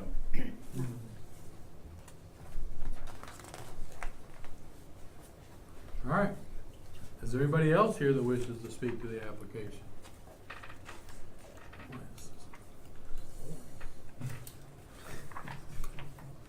So we'll move on to findings of fact for VA 19-019. Again, letter A, whether the property in question will yield a reasonable return or if there can be a beneficial use of the property. Yes. Letter B, whether there are unique physical circumstances or conditions that prohibit the property being developed in strict conformity with the zoning regulations such that a variance is necessary to enable the reasonable use of the property. No. C, whether the variance request is substantial. No. Letter D, whether the essential character of the neighborhood would be substantially altered or the adjoining properties would suffer a substantial detriment as a result of the variance. No. Letter E, whether variance, if granted, will substantially or permanently impair the appropriate use or development of adjacent property. No. F, whether variance, if granted, will be detrimental to the public welfare. No. No. G, whether variance, if granted, would adversely affect the delivery of government services. No. Letter H, whether the property owner purchased the subject property with knowledge of the zoning restriction. We'll say no. Letter I, whether the property owner's predicament can be obviated through some other method than a variance. No. Oh, yes. Yes. Put it. Put a 48 Yeah. inches. Put it. Letter J, whether the variance, if granted, will represent the minimum variance that will afford relief and represent the least modification possible of the requirement at issue. Yes. Yes. And finally, letter K, whether the spirit and intent behind the zoning requirement would be observed and substantial justice done by granting the variance. Yes. Yes. Alright, Jack, we have yeses for A, I, J, K, and noes for the rest. Those are the findings of fact for this application. Is there a motion from the board? I move to approve the variance from section 1279.03A1 of the Pataskala Code for variance application BA 19019 with the one following supplementary condition, and that is the applicant shall obtain all necessary permits from the city of Pataskala within 1 year of the date of approval. I have a motion, is there a second? Second. Second by Mr. Ashcraft. Discussion on the motion. No. Roll call, please. Mr. Platt? Yes. Ms. Rodeback? Yes. Mr. Ashcraft? Yes. Mr. Howe? Yes. Congratulations, sir. Your application has been approved. Staff will follow up with you in the next couple days on your next steps. Thank you. Have a good evening. We will move on to letter D. This is variance application VA-19-020. Would ask staff to give the report, please. Yes, sir. The location of this one is at 153 Mohican Lane. Acreage is at 0.29. It's currently zoned R7 Village Single Family Residential. And the applicant's requesting approval of a variance from section 1121.13 of the Pataskala Code to allow for the construction of a driveway that exceeds the 10% slope maximum. So if we look here at the area map, we can see the parcel itself outlined in yellow with Mohican Lane to the east here. Again, the property itself is 0.29 acres. There's a 2,148 square foot single family home that was built this year. The zoning permit for that home, number 19-009, was approved on January 25th, 2019. Take a look here at a zoomed in view of the existing conditions. So, section 1121.13 states driveways shall have a maximum grade of 10%. The application for number 19-001 as approved shows a driveway slope of 8.53%. During inspection of the driveway forms, the zoning inspector measured that the slope was an average of 11.68%. So here is the site plan from the approved permit, with the driveway being here with a slope of 8.53%. However, the driveway, of course, ranged from 12.5% at the highest and 10.55% at the lowest. The driveway exceeded the maximum permitted slope and it did not pass inspection, so the driveway cannot be poured. Here are some of the current site conditions looking from the front of the house up, from the north side of the house looking south, from the south side of the house looking north, and looking down the driveway from the front of the house. So the applicant either had the option to remove the garage floor and report at a lower level, or apply for a variance. And of course, the applicant has chosen to apply for a variance. The narrative that was submitted with the application stated that lowering the garage floor would be expensive. The variance is necessary to enable reasonable use of the property. The essential character of the neighborhood would not be altered, and they believe that adjoining properties would not suffer as a result of the variance.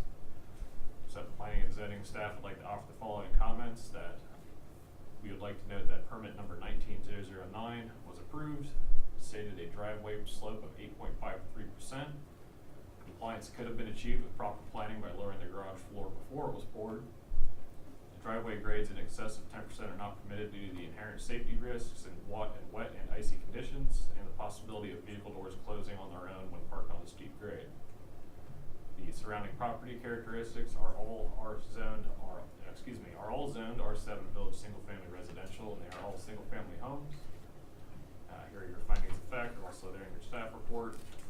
And we have the following supplementary condition: that the applicant shall obtain all necessary permits from the City of Pataskala and Lincoln County Building Department within 1 year of the date of approval. And if you have any questions, I'd be more than happy to answer.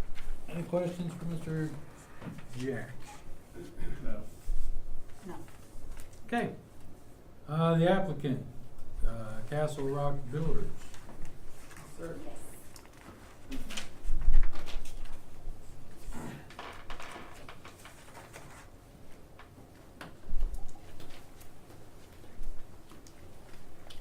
Whoever's gonna speak, or both of you, will both need to be sworn in. You swear to tell the truth, the whole truth, and nothing but the truth, so help you God. Thank you. Okay, name and address for the record, please. Jorge Espinosa, 3047 Avonlea Way, Lewis Center. Marcia Espinosa, 3047 Avonlea Way, Lewis Center. Okay. The only thing I wanted to mention was the unique physical circumstances on why it was raised. So the excavator did raise the house when they dug the house. Can you bring up that picture from the front? Yeah, so if you look from where the form is to the property to the right, it's pretty shallow. So right now there's just over 12 inches of fall, over 15.5 feet. So although I do agree with the staff that it could have been lowered minimally, over 15.5 feet, you want at least 8 inches, and that's the minimum. Again, she's at just over 12, so there's not a huge margin for moving it.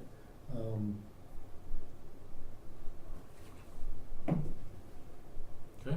So it was raised, so you wouldn't have to cut the swale to the neighboring site, which would impact the site to the right, to the north.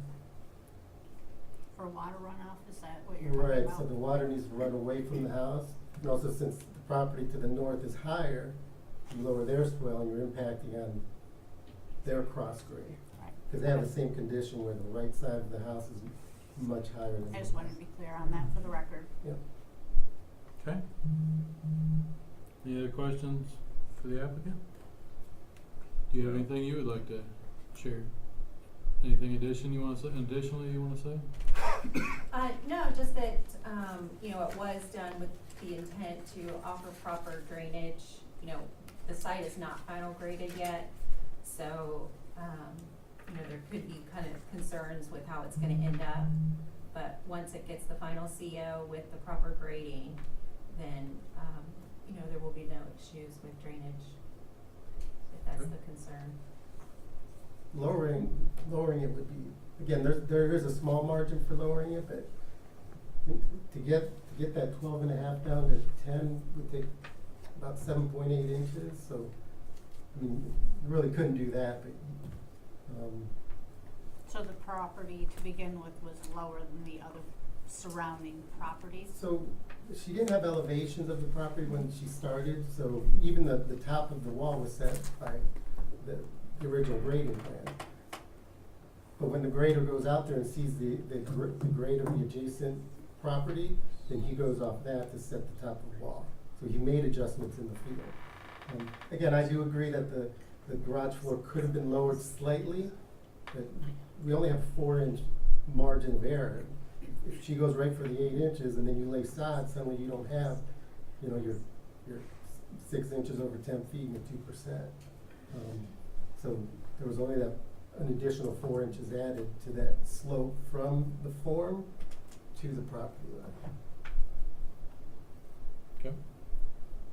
Anything else from the board? Staff, you have anything for the applicant? No, sir. Okay. Thank you, sir. We'll call you back up if we have additional questions. I have 2 speaker request forms. Joanne Doherty, maybe? Let me go first and then Can you go first? Okay, I have Justin Hughes. Is that you? Okay. You'll turn and be sworn in. Do you swear to tell the truth, the whole truth, and nothing but the truth, so help you God? Yes, I do. Name and address for the record, please. Justin Hughes, 152 Mohican Lane, Basco, Ohio. Okay. And the reason why the driveway has so much slope is because the original house was raised up out of the ground.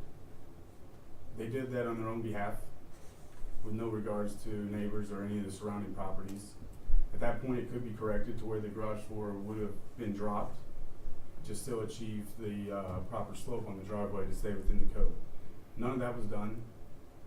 So thus we get to this point. They were fully aware of that, as they stated before, and they did nothing to correct it ahead of time. They pushed forward, poured the garage floor, put the garage door in, and then came and asked for a variance.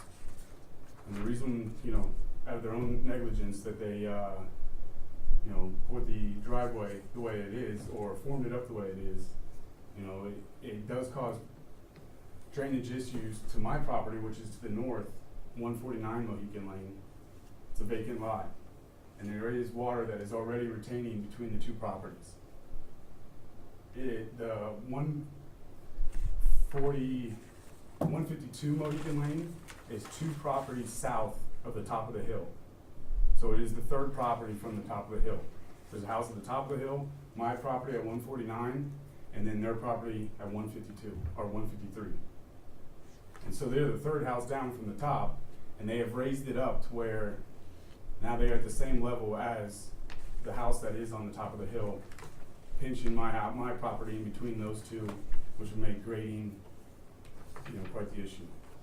And, they submitted plot plans that stated, what they were gonna do with the slope of the driveway, which was approved, and they varied from that, and they did not try to correct it ahead of time.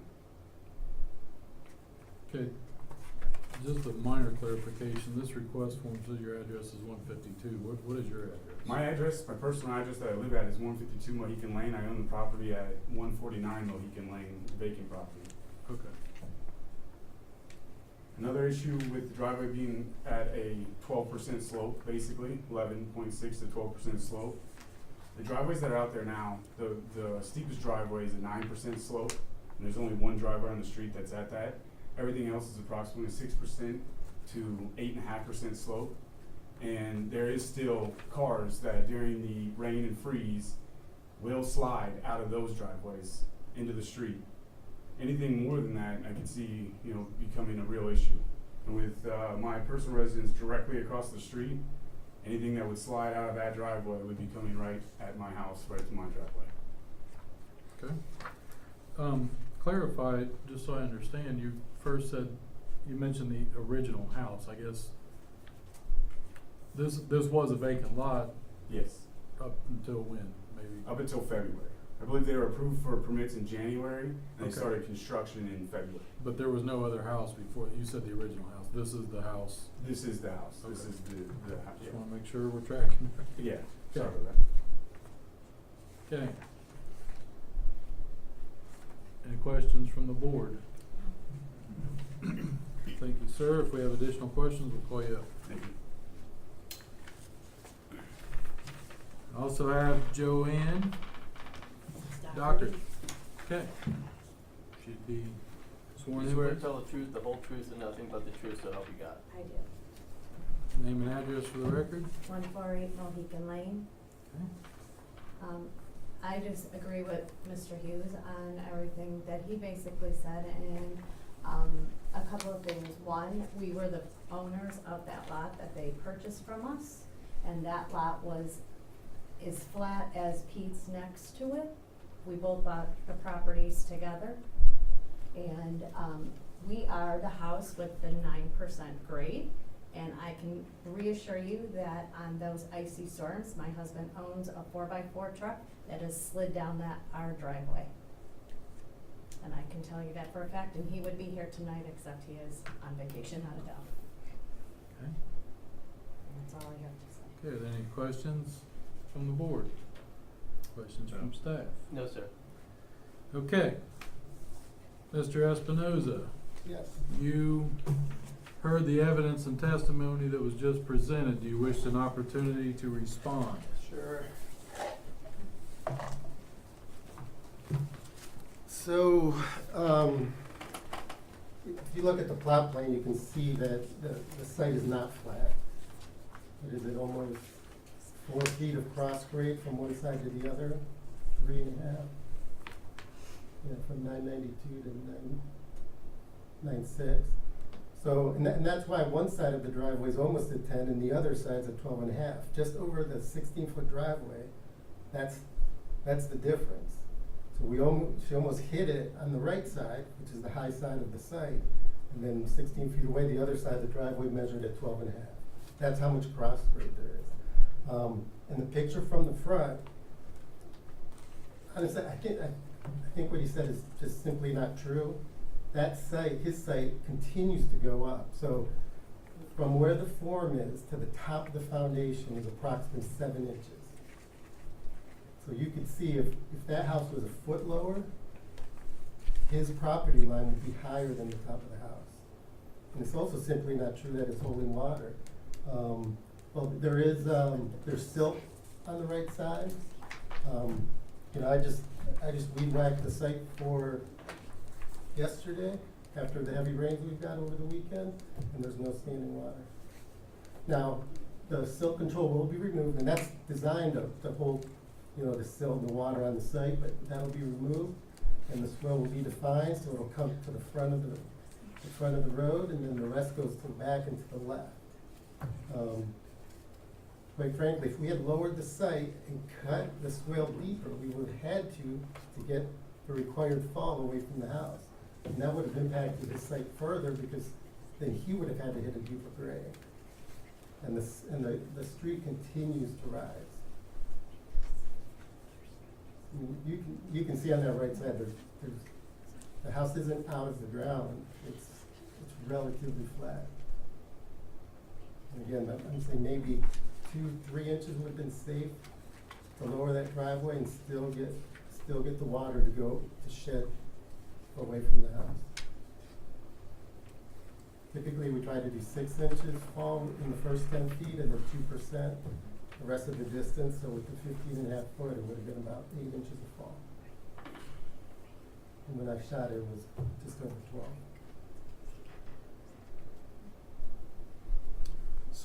So help me understand here.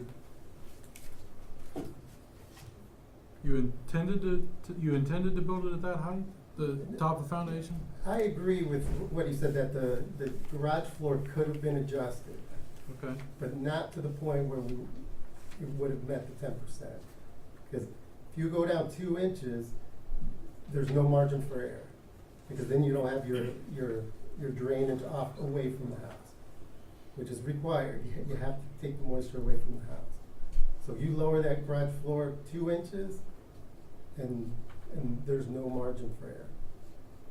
Meaning you'll have your 6 and 10 and 2% and nothing more. Okay, but I guess what I'm not seeing on the plat, top of foundation's at 997, so you're a foot higher than the highest elevation line. I'm failing to see how. Yeah, so what it doesn't show you is the elevation of that line that connects, you know, like where your electrical boxes are. Okay. So the plot plan doesn't give you that elevation. So if we leave the house where it is, then we would have had to cut the grade down, he would have had a cliff. Yeah. What I wanna know is the house built at the top of foundation at 997? No. It's He built raised it. Your excavator built it, or whoever's excavator. Right. Because he pulled it off neighboring properties, is that what you're Correct. telling us? So, correct. And So then- it wasn't done intentionally to address drainage, it was an error on the excavator, is that what No, you're it was saying? done to address the drainage away from the house. So he shows up, he shoots the 997, Uh-huh. says, well, the adjacent property's at 997. I gotta be a foot higher than the adjacent property. So he goes with the intent of hitting that measurement. When he discovers that he can't, he calls Marcia and says, here are the adjustments we need to make, and why. And the intent wasn't, we never disregarded the 10%. I felt that we were pretty much there. I knew it would be close. And the building department does allow changes in the elevation if you need to raise it, you know, for situations. So, you know, if something is implied that we just did whatever because we didn't care, we were just gonna do what we wanted, that was never the intent. The intent is always to build a nice home that offers proper drainage and improves the value of the neighborhood. Okay. So there were unique physical circumstances or conditions that prohibited the property from being developed with. But that's the only reason the house was raised. It wasn't in error, it was a discussion that the excavator had with her in advance.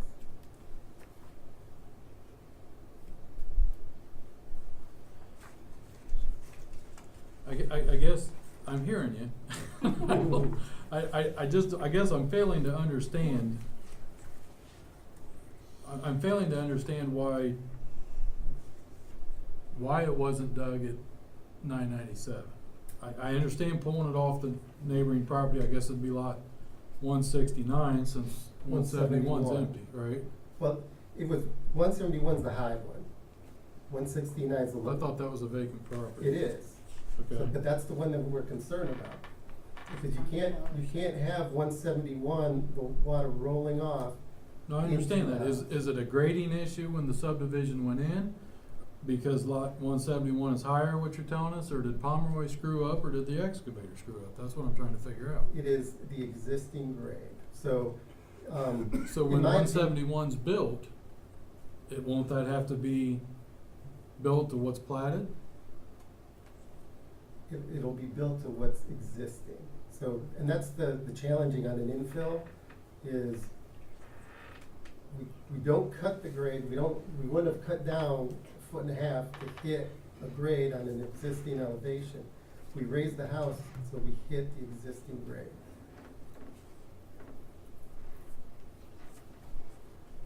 Okay, and then let's move on from that.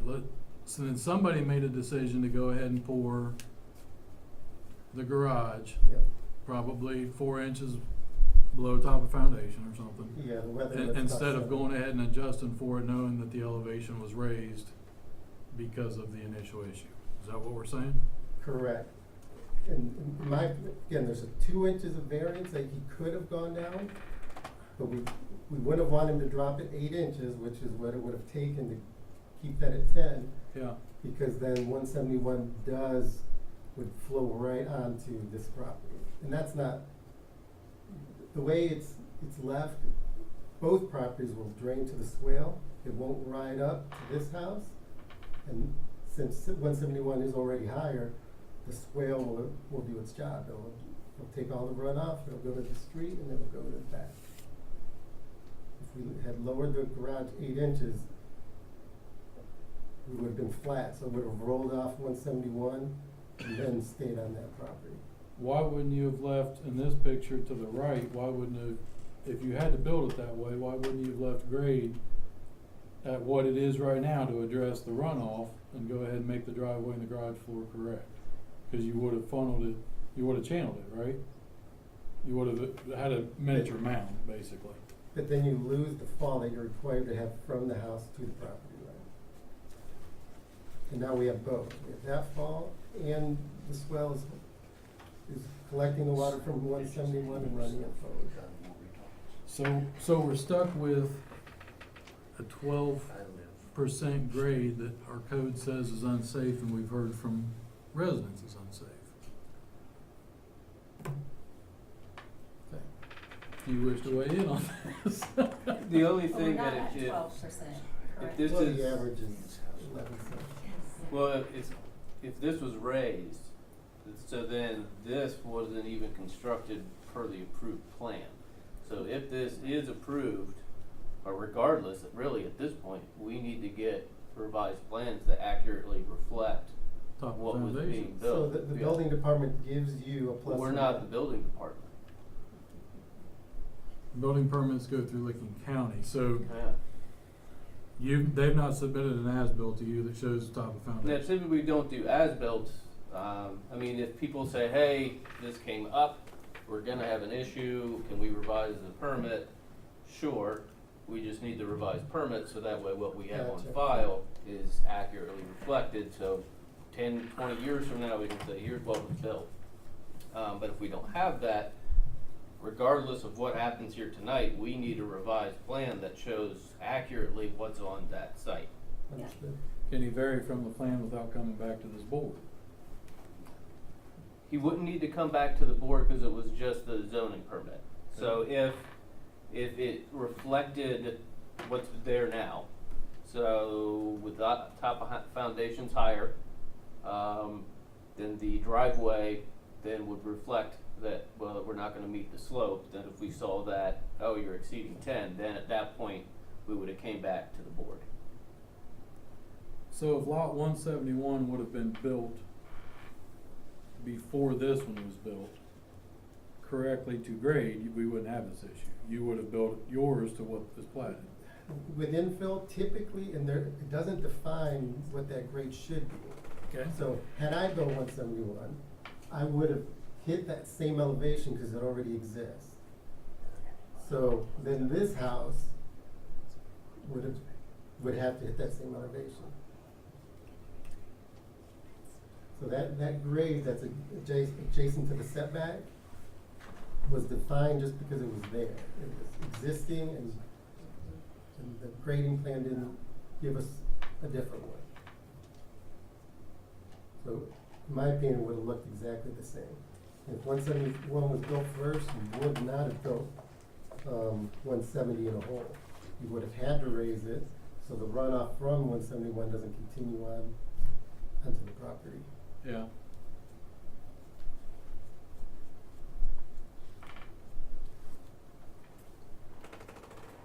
Okay, any other questions for the applicant? Mr. Howe? No. Thank you. Thank you, sir. You'd like to speak again? I'm sorry, sir, feel free to come up.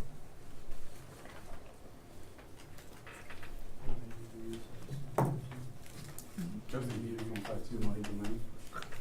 So basically, to keep all of this straight, that's what the code is there for.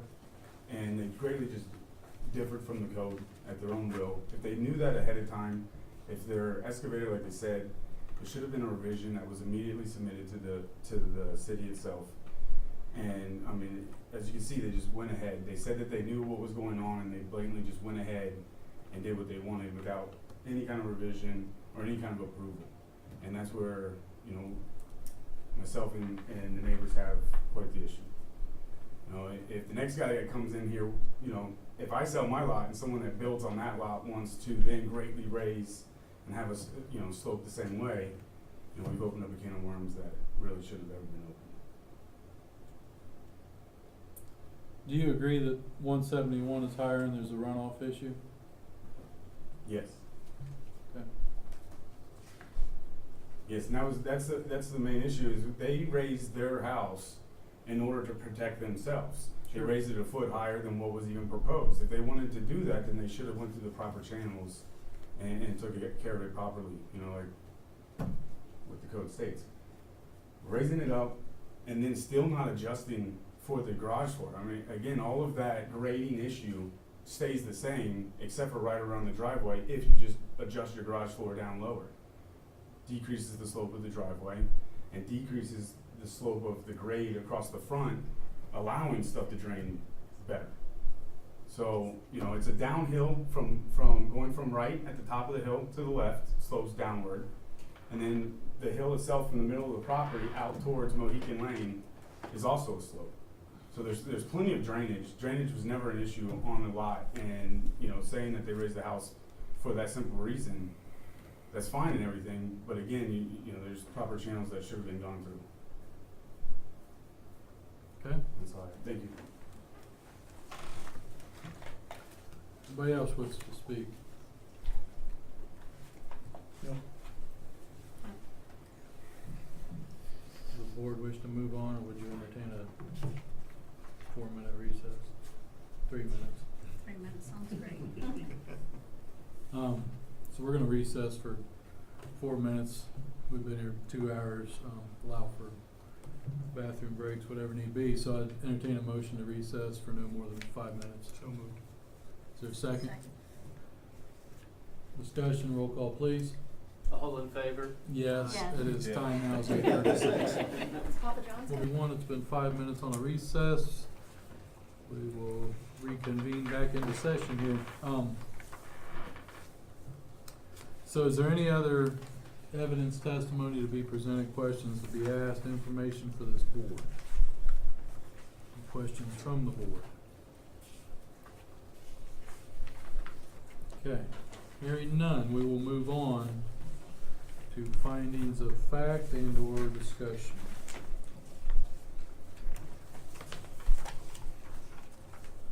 As soon as I find them. Here we go. Letter A, whether the property in question will yield a reasonable return or if there can be a beneficial use of the property. Yes. Yes. Yes. Letter B, whether there are unique physical circumstances or conditions that prohibit the property being developed in strict conformity with the zoning regulations such that a variance is necessary to enable the reasonable use of the property. Yes. Yes. Yes. Letter C, whether the variance requested is substantial. No. It states 1.7% is what I'm judging that off of on C here, if that's correct. That's the average. 1.7 Variance from the code. above the 10% that's permitted. Mhm.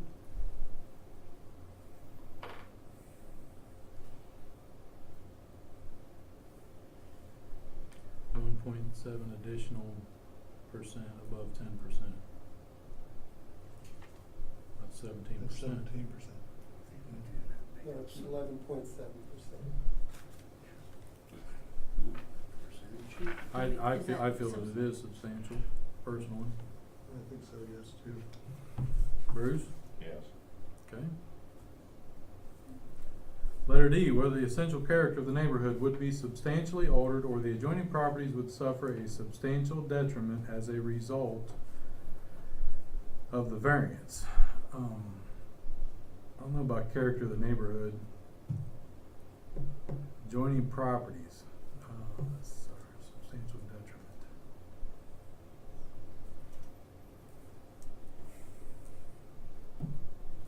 I'm gonna have to say yeah.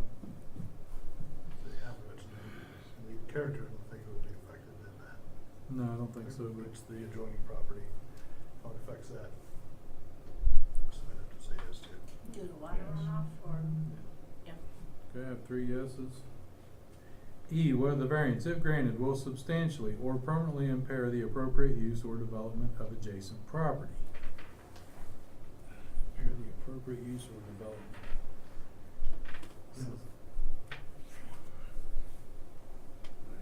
Can it still have a house developed on it without? Yeah, the other lot can still build on it. I don't think it. They wouldn't have to do any I don't substantial think it cost would impair the increase? appropriate use. Would there be cost increased with that development due to this variance?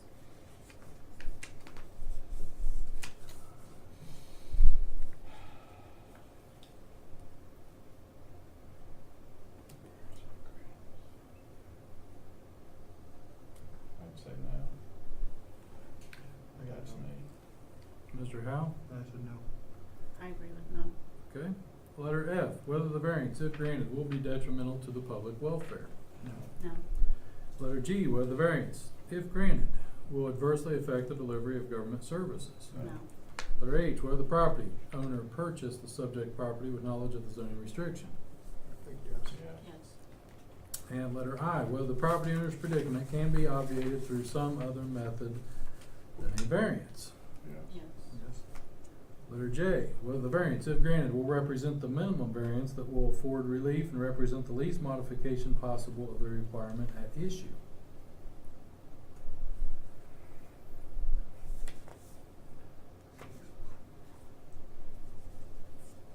That would be yes. In the way it stands now, yes. Yes. And letter K, whether the spirit and intent behind the zoning requirement would be observed and substantial justice done by granting the variance. I'd say no, if it's not safe. I'd say no, cause he could have got approval beforehand. TJ? No. Okay. Mr. Fulton, we have 4 letters, A, B, C, D, H, I, J, we have yes. For E, F, G, K, we have no. Those are the findings of fact of this board for this application. I'll open it up for discussion. And that, actually, I would entertain a motion,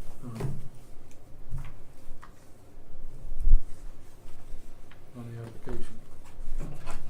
And then we'll open it up for discussion. And I move to approve the variance from section 1121.13 of the Pataskala Code for variance, application VA 19020, with the following supplementary condition, and that is the applicant shall obtain all necessary permits from the city of Patasko within 1 year of the date of approval.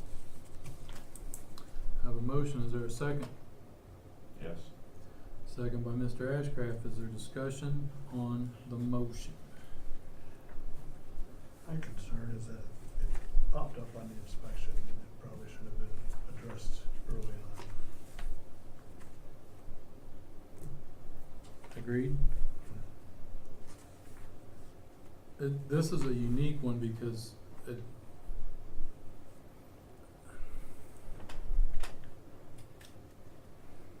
somebody made a decision to raise it without consulting, I guess, the plat or the permit or the city. That being said, that happens a lot. People build something in the floodplain or something, they don't realize it, and Except if they identified the correct elevations to get the permit. It wasn't like they didn't know it. true. For me, I guess I'm trying to find the solution. The right solution is to tear the garage floor out and lower it. The problem is that doesn't sound like that addresses the problem. If you can't lower it enough, then Just creating a new problem. yeah, you're reducing the problem, but you still have a problem. And with this much water, isn't it then having, well, is that gonna change? Scott, is there a liability or legal concern on our part granting something that potentially could cause harm to somebody? Let's say they sell the house in 2 years and somebody slips and falls and breaks an arm or something. We approve the variance and let them do it. That Or would is be the it case. simply they take on the, Well, and then again, I'm not an attorney, but I think if we look at it from the city approved variance to allow this, in the past, the Board of Zoning Appeals has approved variances for different angles and streets of subdivision. So arguably by that rationale, if there's an accident on that street that a variance was approved, then someone would say, well, you approved a variance on the street, I got an accident, you owe me money. I don't think that would be the case. I don't think that would have any merit in court. At the same time, if someone were to purchase this home, they see the slope of the driveway, and essentially with real estate, as we know, it's buyer beware. If you didn't do your homework to determine what needed to be done, or you see it, and you then inherit the problem. So again, not being an attorney, I don't think there would be a legal situation where the city could be held liable. okay?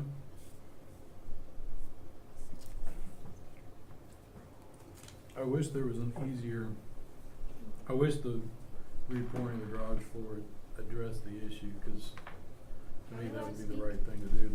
The sticking point is it just reduces the problem. So, we are done with testimony, I'm sorry. But we're now in discussion on our motion, so apologize.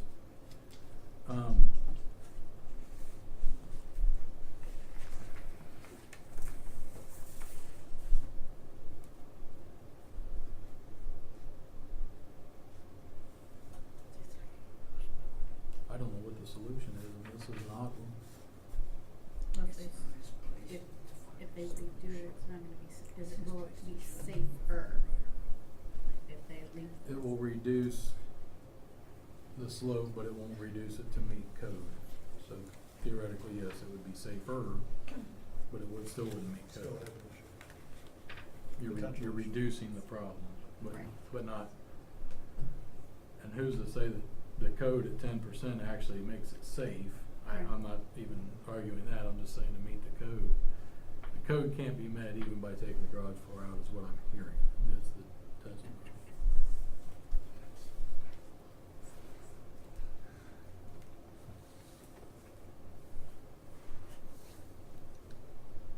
We don't have anything from city engineer on drainage on this.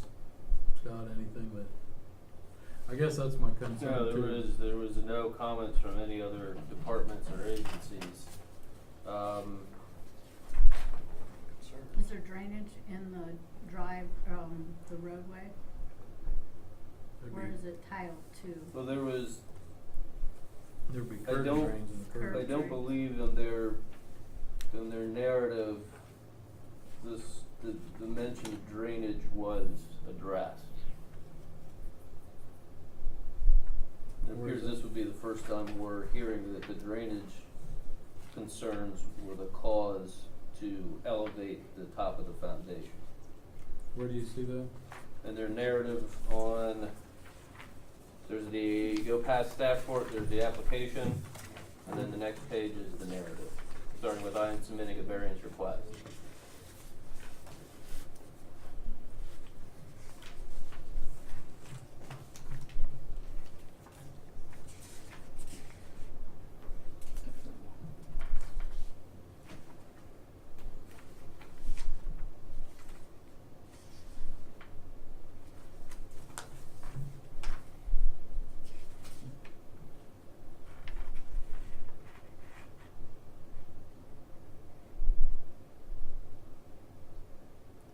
I'm reading the narrative to say that I don't, yeah, maybe this is what you just said, Scott, I apologize.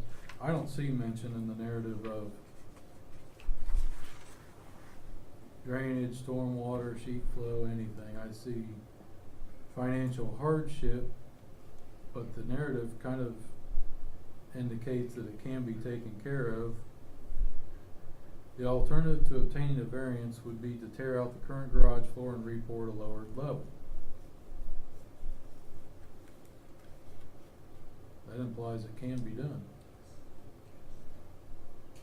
Am I correct in that? Am I reading it? Yes, you're correct. Hmm? The way it reads, you're correct. Yes.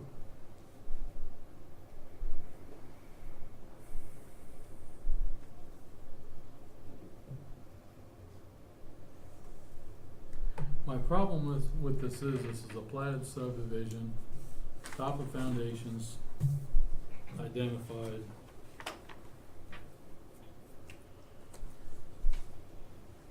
Like I said before, other people violate the code not unknowingly, and sometimes knowingly, all the time.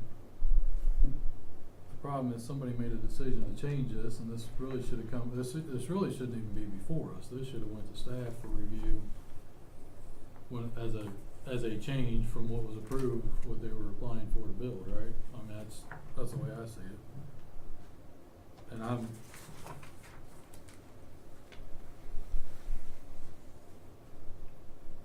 I'm not reading anywhere in here, but, I mean, I hear the testimony, but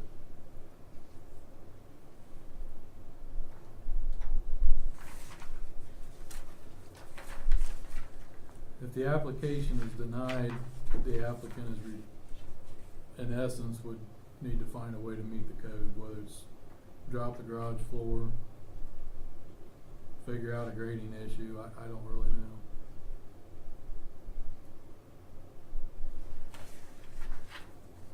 But I don't know that I feel that it's on us to fix this, to be honest with you. That's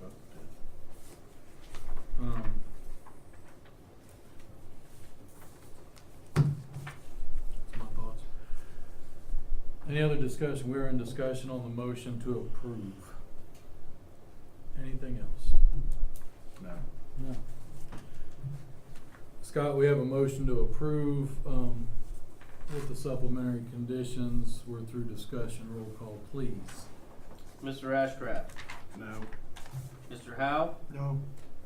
Mr. Platt? No. Ms. Rodaback? No. All right, sir, your application has been denied. I'm hoping you can find a way to get this fixed. But staff will follow up with you in a couple of days on your next steps. Thank you. We will move on the agenda to findings of fact. So I will entertain a motion to approve the findings of fact for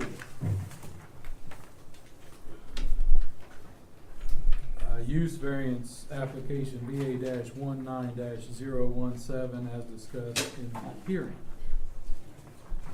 Yeah, I think that was a misprint, I apologize, it should just be variance application. On B. No, it doesn't say on the agenda, it says on. Oh, we good? Yeah. Okay, the motion is to approve the variance application as discussed in the hearing. Is there a motion? Yes. So moved. Motion, is there a second? Second. Discussion? Roll call, please. Mr. Ashcraft? Yes. Mr. Howe? Yes. Mr. Platt? Abstain. Ms. Rotoback? Yes. We will move on to findings of fact for conditional use application CU-190-003. Is there a motion to approve the findings of fact as discussed in the hearing? So moved. I have a motion, is there a second? Second. Second, discussion, roll call please. Ms. Rotoback? Yes. Mr. Platt? Yes. Mr. Ashcraft? Yes. Mr. Howe? Yes. And looking for a motion to approve findings of fact for variance application VA-19-018 as discussed in the hearing. So moved. I have a motion, is there a second? Second. Discussion, roll call please. Mr. Howe? Yes. Ms. Rotoback? Yes. Mr. Platt? Yes. Mr. Ashcraft? Yes. Looking for a motion to approve the findings of fact for variance application VA-19-019 as discussed in the hearing. So moved. Second. A motion and a second, is there discussion?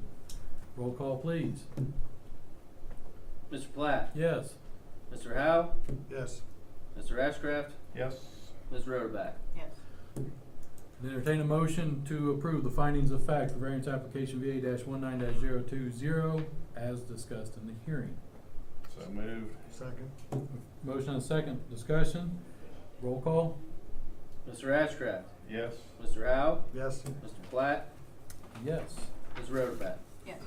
Entertain a motion to excuse my absence from the June 10, 2019 hearing. So moved. A motion and a second, discussion, roll call please. Whoa. I was second. Okay, I was like, you guys are cooking. Now he's letting it roll off his tongue. 9 o'clock's our curfew, right? Roll call, Ms. Rotoback. Yes. Mr. Platt.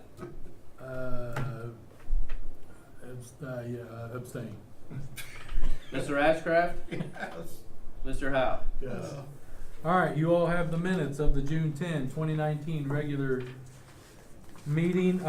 I would point out on page 4, even though I wasn't here, I would ask that Lisa would correct the spelling of aesthetics on page 4, as well as referencing a couple of different places there. She identifies the subject property as 153 Woodside, and it's actually 253 Woodside. So she has it correct in some places, just has a typo there. Other than that, are any other changes from the minutes as presented? Entertain a motion to approve. So, bear with me here just to Okay. make sure. I was just gonna let her look through, and page 4, there's various places. That is. Page 5, second sentence says 153 Woodside Drive. Is that what you're so it should be- Yep. referencing? So on And page then- 4 and 5 throughout there, that's a couple different places. And the last Okay. paragraph on page 4. Yep. Okay. So if she just clean that up, I'd appreciate it. Any other thoughts? I'd entertain a motion to approve the amended minutes. So moved. Second. Motion and second, discussion. Roll call please. Mr. Howe. Yes. Mr. Ashcraft. Yes. Ms. Rotoback. Yes. Mr. Platt. Yes, other business, the only other thing I could think of is at the beginning of the meeting, I said we will reorganize unless I hear different, argument from the board. Under new business, we'll move conditional uses to the bottom of the agenda simply because normally they take longer than variances. And it'd be nice to get those people out of here early so they don't have to sit through the long conditional uses. I just think that would be a good thing to do. So no matter what order they're received through the month, that's just how we'll organize our agenda. The only other thing you all are aware of, Mr. McKittrick submitted his resignation. My understanding is they are accepting applications to fill the vacancy, and then we hope to have somebody in place for the August meeting. Is that correct? So we're hoping. Okay. Anything else from the board?